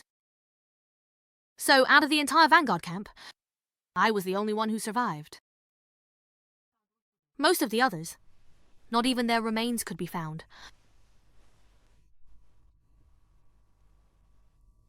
I'm sorry. It's all right. After His Majesty ascended the throne underground, the vanguard camp system was abolished. I'm telling you all this because I want you to know life outside the palace isn't as wonderful as you imagine. If you stay in the palace, at least His Majesty and I can protect you. I truly didn't expect her to have survived something quite like that. By the way, autumn is almost here. The Xiongnu have already moved south, haven't they? So, do you have any really exciting new ideas? Well, I do have some ideas, but if you truly think about it, I've accomplished so much and haven't gotten anything at all in return. That's really quite unfair. I need to find a way to get the Empress to reward me with something substantial. What do you want to know? Well, I don't dare to accept this Empress, but I will humbly ask her to give you to me as a personal maid. He certainly shouldn't refuse, I believe. Yuqin. Yes, Your Majesty. Indeed, Your Majesty. It is an honor to be in your presence. Hey there, Serizawa. How are you doing today? It's truly good to see you here. If you can really solve the problem of the Huns, don't even mention Li Yue. Even if it's just me, it's quite perfectly fine. Yeah, really. Serizawa, so you really do have ulterior motives toward me. This woman actually tried to blow me up. She really has no filter. No matter how bad it is outside the palace, it's still better than here.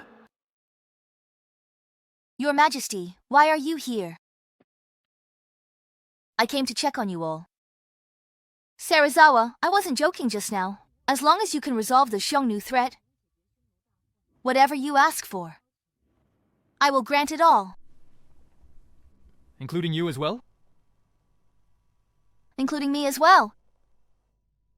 I'm doomed! I'm doomed! This Empress has already seen through my handsome appearance to my true strength, and now she's even resorted to using the honey trap. Looks like getting out of the palace is going to be even harder. Everyone, this time Chinze managed the flood control in Jang Nan and protected the farmlands and the people. Without burdening the court, he managed to resolve the flooding in Jang Nan without spending a single coin or grain of rice. I am preparing to promote Chinze to Hanlin Academician so that he may be consulted for advice. Your Majesty, this decision is inappropriate. Chinze has only been in court for half a year. How can he take on the position of Hanlin Academician? Grand Chancellor, that is not correct. Ambition isn't determined by age, and everyone has witnessed Chinze's achievements. Why is he unfit? Your Majesty, I have an important discovery to report to you. Very well then. Tell me please, what exactly have you discovered so far? Your Majesty, in fact, Chinza is not really Chinza. He is a true monster, possessed by a demon. Kongshan, speak. Do you know what you are saying? Your Majesty, of course I know what I am saying. And I even have witnesses, huh? This old guy usually seems a bit slow, but now he actually seems pretty clever. He could even think of this. Why didn't I think of this method? I'd better cooperate a bit later. If it's proven that I'm a monster, the Empress surely won't keep me around anymore. Witnesses. Summon them in.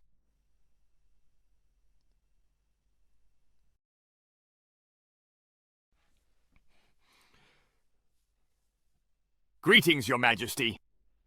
Your Majesty, these two are the witnesses. Oh Yashiji and Han Shangming, you are both indeed from the very same year as Chinzawa, are you not? Jinshi, why do you truly say to me that Chinzawa is a demon? Your Majesty, ever since the results of the Imperial examination were announced, both Han and I have been feeling unwell. We consulted doctors, but none could diagnose the problem. So we went to Master Shu to have our fortunes read, and to our surprise, Master Shu said that the two of us were under the influence of evil spirits. And this evil spirit is Chinzawa. Utterly ridiculous. You two are feeling unwell, but why blame it on Chinzawa? Chinzawa is with me every day. Why am I unaffected then? When Your Majesty announced the results, Chinzawa fainted from excitement, but his personality changed completely afterwards. Isn't that enough to prove that Chinzawa has been possessed by a demon? Great joy and great sorrow. Excitement, Master, is a common occurrence. How can you use this as evidence to prove that Chinzawa is a demon? Your Majesty, Master Shu is a celestial master from Mount Longhu. Let Master Shu determine whether Chinzawa is a demon or not. Master Shu, do you have any evidence to prove that Chinzawa is a demon? How dare you, fiend! You dare cause trouble in court! Your Majesty, this person is possessed by a demon. Evil spirits have entered him, and he must not remain in court, or he will surely bring great disaster. Yes, yes, if you have more to say, go on. Master Shu, do you have any evidence to prove that Chinzawa is a demon? After all, Chinzawa is an official of the court.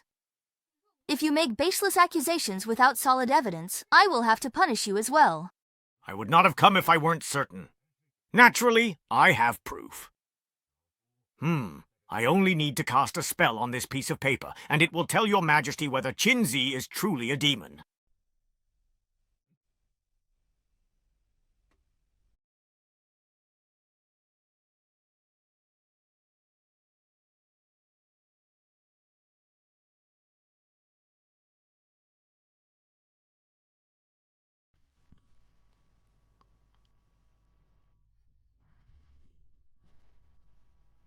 Isn't this a bit too basic? But the effect is surprisingly good. These people actually believe it, so it looks like I don't even need to do anything. I'll just keep quiet and let silence be golden. If I get kicked out of the palace, wouldn't that be perfectly reasonable? Alright, why do I suddenly find myself looking at this top scholar in a new light? So it turns out a demon has entered the palace and brought chaos to the court. Your Majesty. Chinza is a monster who brings disaster to the nation. Your Majesty, you must not show any mercy. Show no leniency. Yes, Your Majesty. What Prime Minister Kai said is not only our wish, but also the wish of all the people under heaven. I suggest that this demon Chinzi be imprisoned. Set up an altar outside the palace gates. 3 days from now, burn this evil spirit to death in public. What? Burned to death? Wasn't it just exile? How did it suddenly become burning me alive? I don't want to die. Hey, wait a minute. Your Majesty, this old man is just using tricks to deceive you. You absolutely must not believe him. Oh, are you truly suggesting that the esteemed Lord Kong and those alchemists have conspired together in a deceitful plot to trick and deceive me? Yes, that's right, Your Majesty. Your Majesty is wise and heroic, unmatched in intelligence. No way you be fooled by such petty tricks. Utter nonsense. This white paper trick. The words are heaven's will. How could they possibly be fake? Your Majesty, Master Shu can control fire and make words appear on white paper. Everyone saw it clearly with their own eyes. How could we allow a demon like you to argue your way out of this? I was able to deceive you by just playing around with my hands and paper. Minister Kong, you are truly incredibly stupid. You can even fall for this kind of bullseye. What else can you do? You're still the Minister of Rights. You might as well just go home and retire. Sarazawa, you say this is just a mere trick? Then why don't you clearly explain precisely how it's truly and fully and actually done? What exactly is the trick?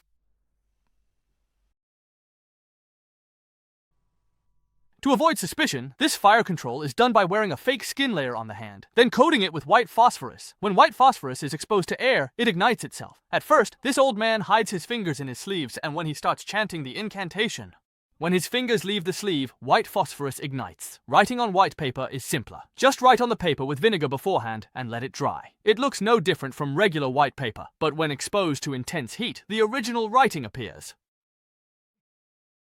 How did you know that? You old fool with such cheap tricks! You still dare to embarrass yourself in front of me! Humph. Your Majesty, look, this old fool was so afraid of something going wrong that he prepared plenty of what I described. Am I right, Your Majesty? Guards! His Majesty was going to come in person himself!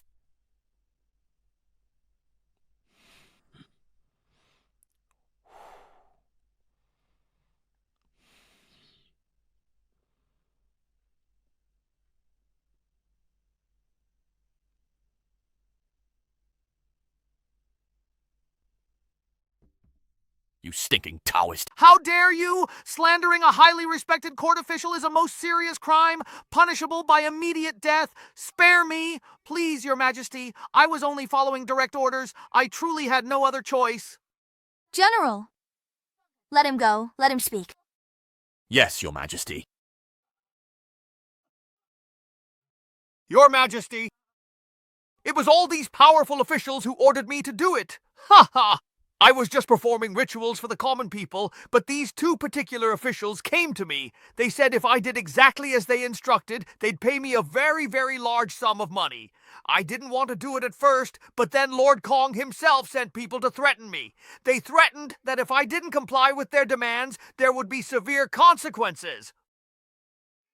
They would kill my whole family, Your Majesty. Is what you are saying in fact true? Your Majesty, he's making it up. He's trying to frame and slander me. I was deceived by him as well, Your Majesty. Yes, yes, we were also truly tricked by him. That's absolutely right. Yes, that's indeed right. Enough. Slandering an official of the court? Deceiving the Emperor is an unforgivable crime. Guards, drag him out and interrogate him with severe punishment. We must get to the bottom of this matter. Investigate this thoroughly and leave no stone unturned. No, Your Majesty! Please, Your Majesty, don't! Your Majesty! Spare me, Your Majesty! Qinzi, you have truly been wronged. What is it that you deeply desire? Just tell me, and I will certainly grant your every wish. Why does this woman's expression give me the creeps? Could it be that she already knew all along?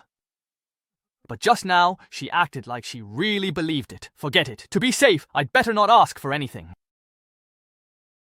Your Majesty, your subject... Your Majesty, the Xiongnu army invaded and is at the gates of Liangzhou. Liangzhou is in urgent danger. Yes, Your Majesty. Your Majesty, the Xiongnu are too powerful right now. We should avoid confronting them head-on. In my opinion, we ought to send an envoy to seek peace with the Xiongnu. How could Chu ever consider suing for peace with the Xiongnu? Grand General, are you aware the national treasury is empty and we cannot supply the provisions for a military campaign? You pedantic cowards only seek comfort and compromise. I'm ashamed to be associated with your kind. Your Majesty, I earnestly request that we send troops to resist the Xiongnu. Grand General, don't be so hasty. More than anyone here, you understand how crucial supplies are to an army. Right now, the national treasury cannot support a major war. So this won't do, and that won't do either. Are we just supposed to let the Xiongnu take our people captive? My Lord Qin! I wonder, do you have any strategy to make the enemy withdraw? If we allow the Xiongnu to grow stronger, if I leave the palace in the future, I won't have peace. The Xiongnu problem must be resolved once and for all. There is indeed a way, but it truly depends on whether your majesty truly wishes to defeat the Xiongnu army or the Xiongnu themselves.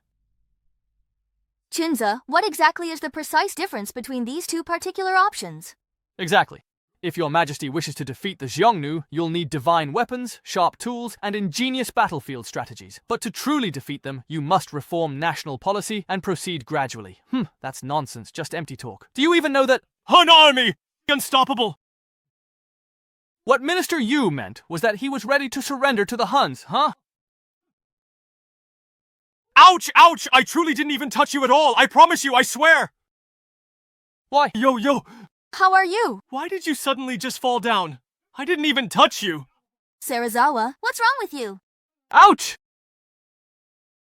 Sarazawa, what's wrong with you? Ouch! I don't know, your majesty. My chest hurts so much. Ouch, I can't remember what I said. It hurts so much. What did I just say? I can't remember.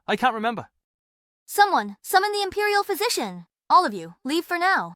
Your Majesty, about the Xiongnu matter. I said, withdraw immediately. Yes. We take our leave.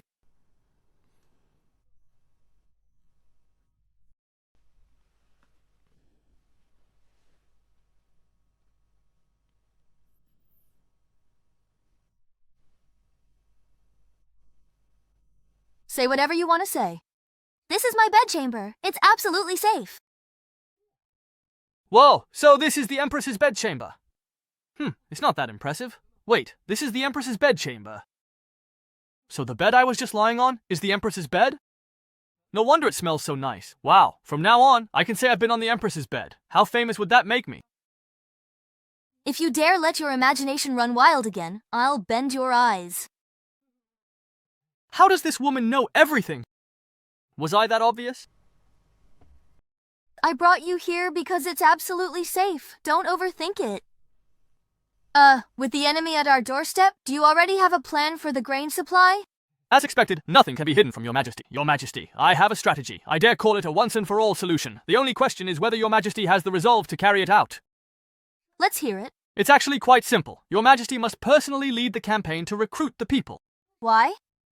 Why, you ask? There are plenty of reasons. If your majesty personally leads the campaign, it will boost the morale of the troops and also draw out those who rebel against you. Most importantly, this time, I want to help your majesty eliminate the threat of the Xiongnu once and for all. Must come in person. Can you really solve the problem of the Huns permanently? Of course, your majesty, I do have just one small yet significant condition that I must respectfully present to you at this moment. If you can really solve the problem of the Huns, don't say one. Even if there are 10 or 100 of them, I will not refuse.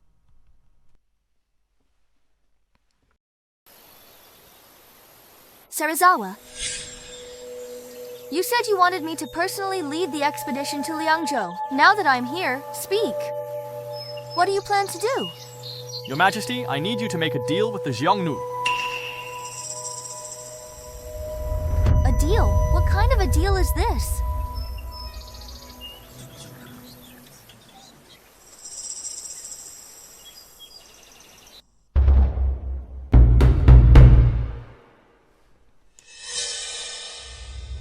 I heard that the Great Chu Kingdom has a brand new Empress. I truly didn't expect her to be such an astonishing beauty. Have all the valiant men in Great Chu completely died out? Envoy of Wargod, please have a seat. Empress of Great Chu, did you summon me here to offer yourself in marriage? If you are truly willing to marry our Xiongnu, then it's not entirely out of the question. The envoy of Wargod. Can you really represent your Xiongnu? Of course. The Xiongnu sent me here, so naturally he's given me full authority. And who are you? So scrawny, you look like a little chick. A man like you would only be fit to lead horses in our great Xiongnu. Well, we'll see who ends up leading whose horses. The envoy has arrived. Who I am truly doesn't matter at all. What truly matters is that Her Majesty has an important deal to discuss with you, personally. Talking business? When the armies of Great Xiongnu flatten your Liangzhou city, everything in the city will be ours. What business would there possibly be left to discuss? Wugutu envoy! I think you understood it wrongly. I'm not here to discuss business with you, the Han army. I'm here to talk business with you, the envoy. Negotiate a business deal? If you truly want to bribe my younger sister, you should just give up on that idea entirely. Messenger, your Xiongnu has sent you here, so your tribe must be in a truly dire situation with the Xiongnu. Is that not correct?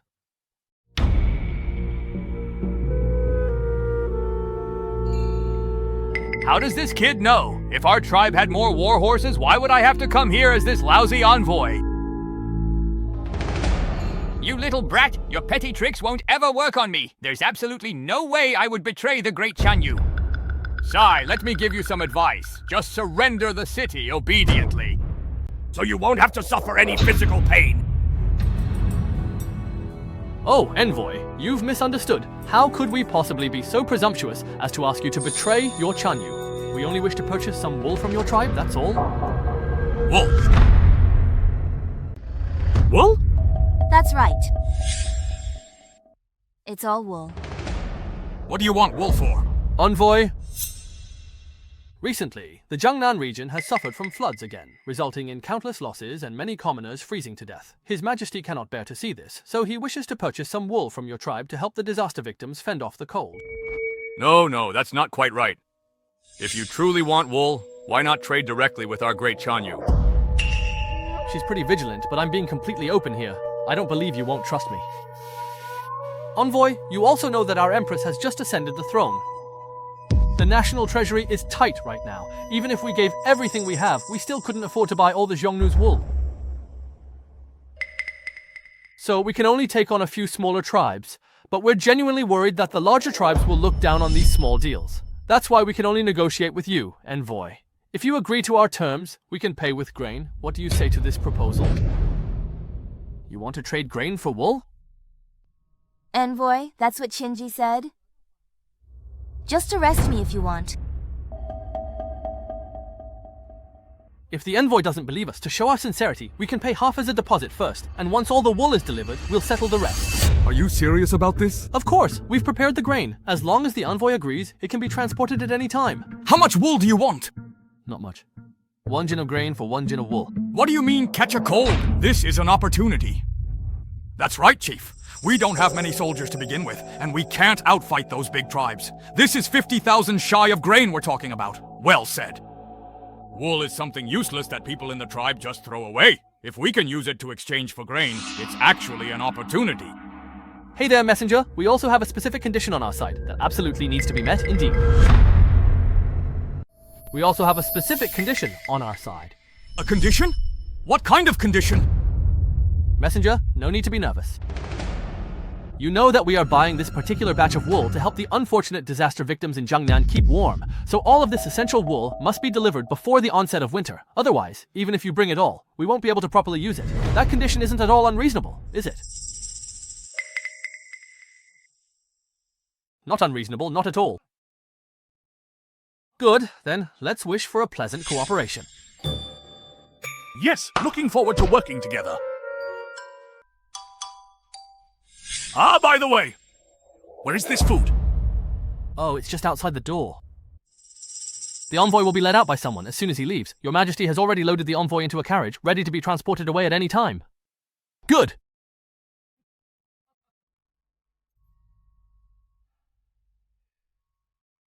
Serizawa. How can you be so very sure they will agree? Well, Your Majesty, this extremely important and highly confidential secret absolutely cannot, under any circumstances, be revealed to anyone. Serizawa. These 50,000 shi of grain are enough to supply the army for a month, and you're just giving them away to the Xiongnu for nothing. If this plan fails, the army will surely be defeated. Ah, Your Majesty, if nothing unexpected indeed happens, the Xiongnu will naturally and very certainly withdraw within 3 days. Really? And if the Xiongnu don't withdraw within 3 days? I am at your Majesty's disposal. Your Majesty. If the Xiongnu really do retreat, after accomplishing such a great feat, how will your Majesty reward me?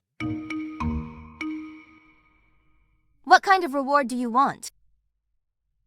Based on my previous experiences, this woman is very clever. Playing dumb won't work, so I might as well make an outrageous request, one that overshadows even the ruler's achievements. He'll become wary and will probably be eager to get rid of me.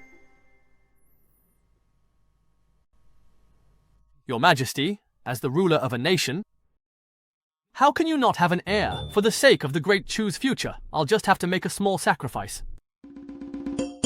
How about leaving your Majesty an heir? With such a blatant flirtation, no woman could stand it, let alone a female emperor. Now that the Xiongnu situation has been set up, all she needs to do is follow my plan from here on out. Go ahead then, punish me severely. Banish me from this very palace, forever.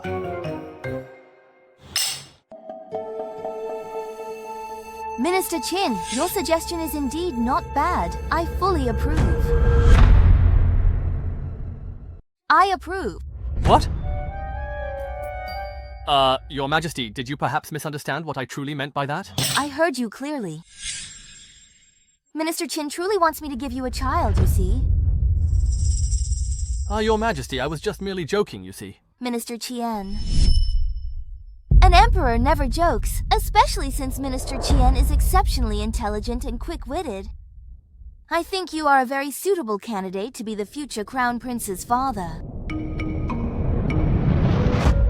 It's over, it's over. I knew it. This woman is ultimately still after my good looks. What should I do? Maybe I should disfigure myself? No. If I do that, the Empress won't like me anymore, and neither will any other girls.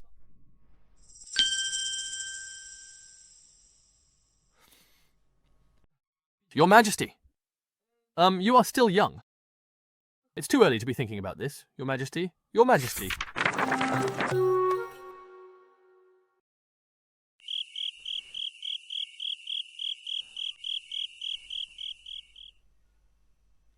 Your Majesty! Qinze, you were right. There's movement in the capital. Kaxiang has colluded with his faction and bribed the Imperial Guards, preparing a coup. I knew that old fox wouldn't be able to sit still, Your Majesty. Let Commander Duxia and Li Wei proceed according to plan. If the Xiongnu army retreats quickly enough, we might even make it back to the capital in time to watch the show. But I still can't figure out why just 50,000 shy of grain would make the Xiongnu retreat. Isn't that woman usually pretty clever? How come she can't even understand this today? Never mind. I'd better explain it to her clearly, just in case something unexpected happens later. Your Majesty? What is it that the Xiongnu come south for every year, anyway? Naturally, it's for food. The Xiongnu live in a harsh, cold climate, unsuitable for farming. They raid south annually. Oh, right. Now that they truly have the genuine opportunity to trade their wool for grain with Great Chu, will they still resort to raiding, do you honestly think? But 50,000 shi of grain is just a drop in the bucket for the Xiongnu. Exactly, a mere drop in the bucket. The Xiongnu may be fierce, but they are certainly not superhuman. Now that there's a clear way to get grain without fighting, who would still willingly risk their life? Now that they know they can readily trade wool for grain with our envoys, naturally, they'll be able to keep doing so in the future. But if they get grain through trade, couldn't they still attack us? Isn't that just treating symptoms, not root cause? Your Majesty, as you just said yourself, our grain supply can't meet the needs of all the Xiongnu. Those who can't get any will naturally resort to raiding, but those who do get grain won't want to cut off their own source of profit for nothing. Right now, trading wool for grain is an incredibly lucrative deal for them. Not only will they not join in the raids, they might even try to stop others from doing so. So as long as we control the amount of grain we trade, they will fall into endless internal conflict. Who said we have to control the amount we trade? Who said we have to control the amount of grain we trade? Right now, we're only controlling it to get them to withdraw their troops, and besides, we really don't have that much grain at the moment. But once spring comes tomorrow, we will fully open up to the Xiongnu and allow unlimited trade. Unlimited trade? Chansei, what exactly are you trying to do? Your Majesty, just imagine if farmers no longer had to till the land. If they can exchange for grain without farming, will they still want to farm in the future? Of course not. Are you trying to... No wonder you said you wanted to solve the Xiongnu problem. Once the Xiongnu realize that they can trade wool for grain in Great Chu, they'll definitely start raising more sheep. The horses were useless, and it didn't take long for the Xiongnu's fearsome cavalry to disintegrate. Serizawa, you are amazing. Hey, yes, just exactly like that. Like... Your Majesty, Your Majesty. The Huns have retreated. Really? Truly? It's true. The tribe from Your Majesty's 5 Grains map tried to secretly move the grain away under the cover of darkness, but they were discovered by another tribe. Chaos broke out instantly in the Xiongnu camp. They split into 2 factions and started fighting among themselves. After 2 hours of stalemate, they all retreated. Yes! The 50,000 dan of grain was transported away quietly by the witchcraft and poison messenger. Unless the other tribesmen are blind. This morning, I still didn't understand why you had to pay such a huge deposit of 50,000 shy of grain. Now I understand its purpose.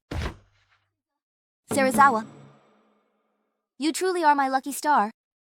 Your Majesty, if the Xiongnu problem can be resolved, even if they raid again, the Liangzhou army will handle it easily. Our problem now is to return to the capital and deal with the vegetable market.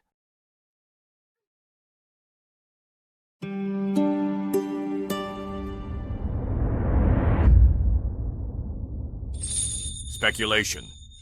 Aren't we taking too big a risk by doing this? Lord Yu, once the bow is drawn, there's no turning back. If you back out now, I'll cut you down myself. Ayya. Brothers, with the Empress away, this is our best chance. Sai, if we succeed, all of you will share in the glory. Brothers, go for it!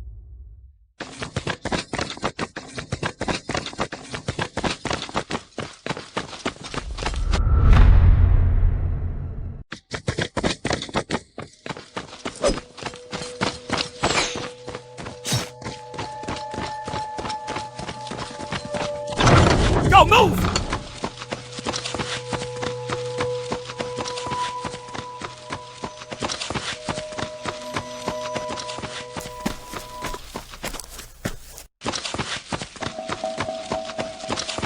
Killer, please wait a moment!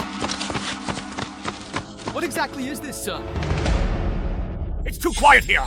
Father took care of that wretch and led the army to Liangzhou. Isn't it normal for things to be this deserted? This isn't good! It's an ambush! Retreat quickly!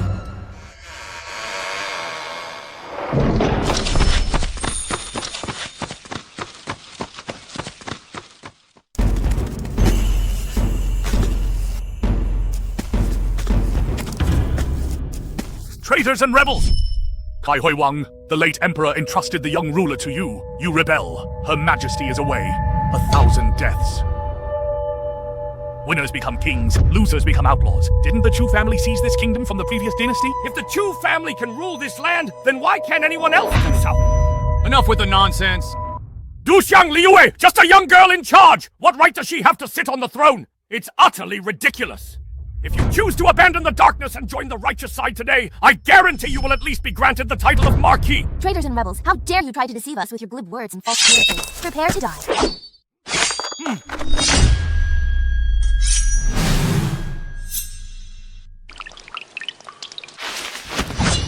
Please make sure to stay tuned for more exciting updates and content coming your way very soon.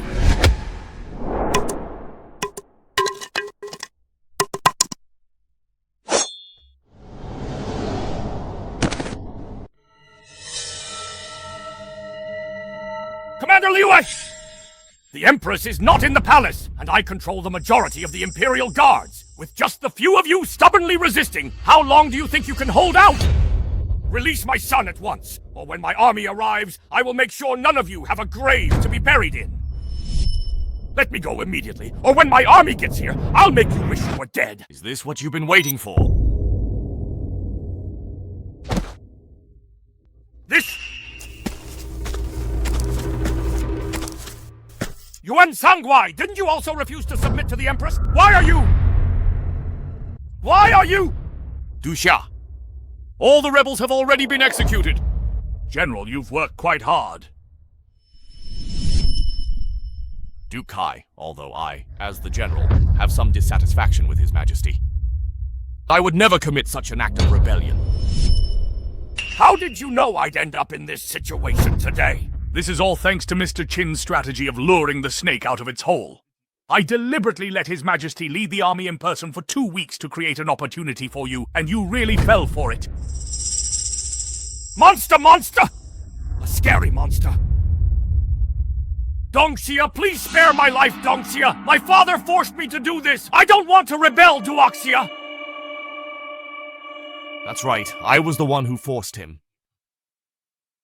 I will take full responsibility for all the crimes. It has nothing to do with him. You old scoundrel, still putting on an act here? Do you take us for blind fools? Guards, take them away! His Majesty will deal with them personally back at the palace!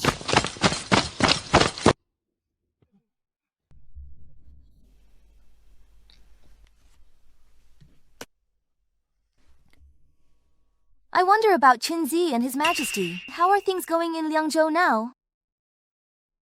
Commander Li Yue. Since His Majesty trusts Qinze so much, then we should trust him as well, that's right. This kid is truly talented. At first, I honestly didn't have much faith in His Majesty, but with Qinzi's invaluable help, everything is completely different now.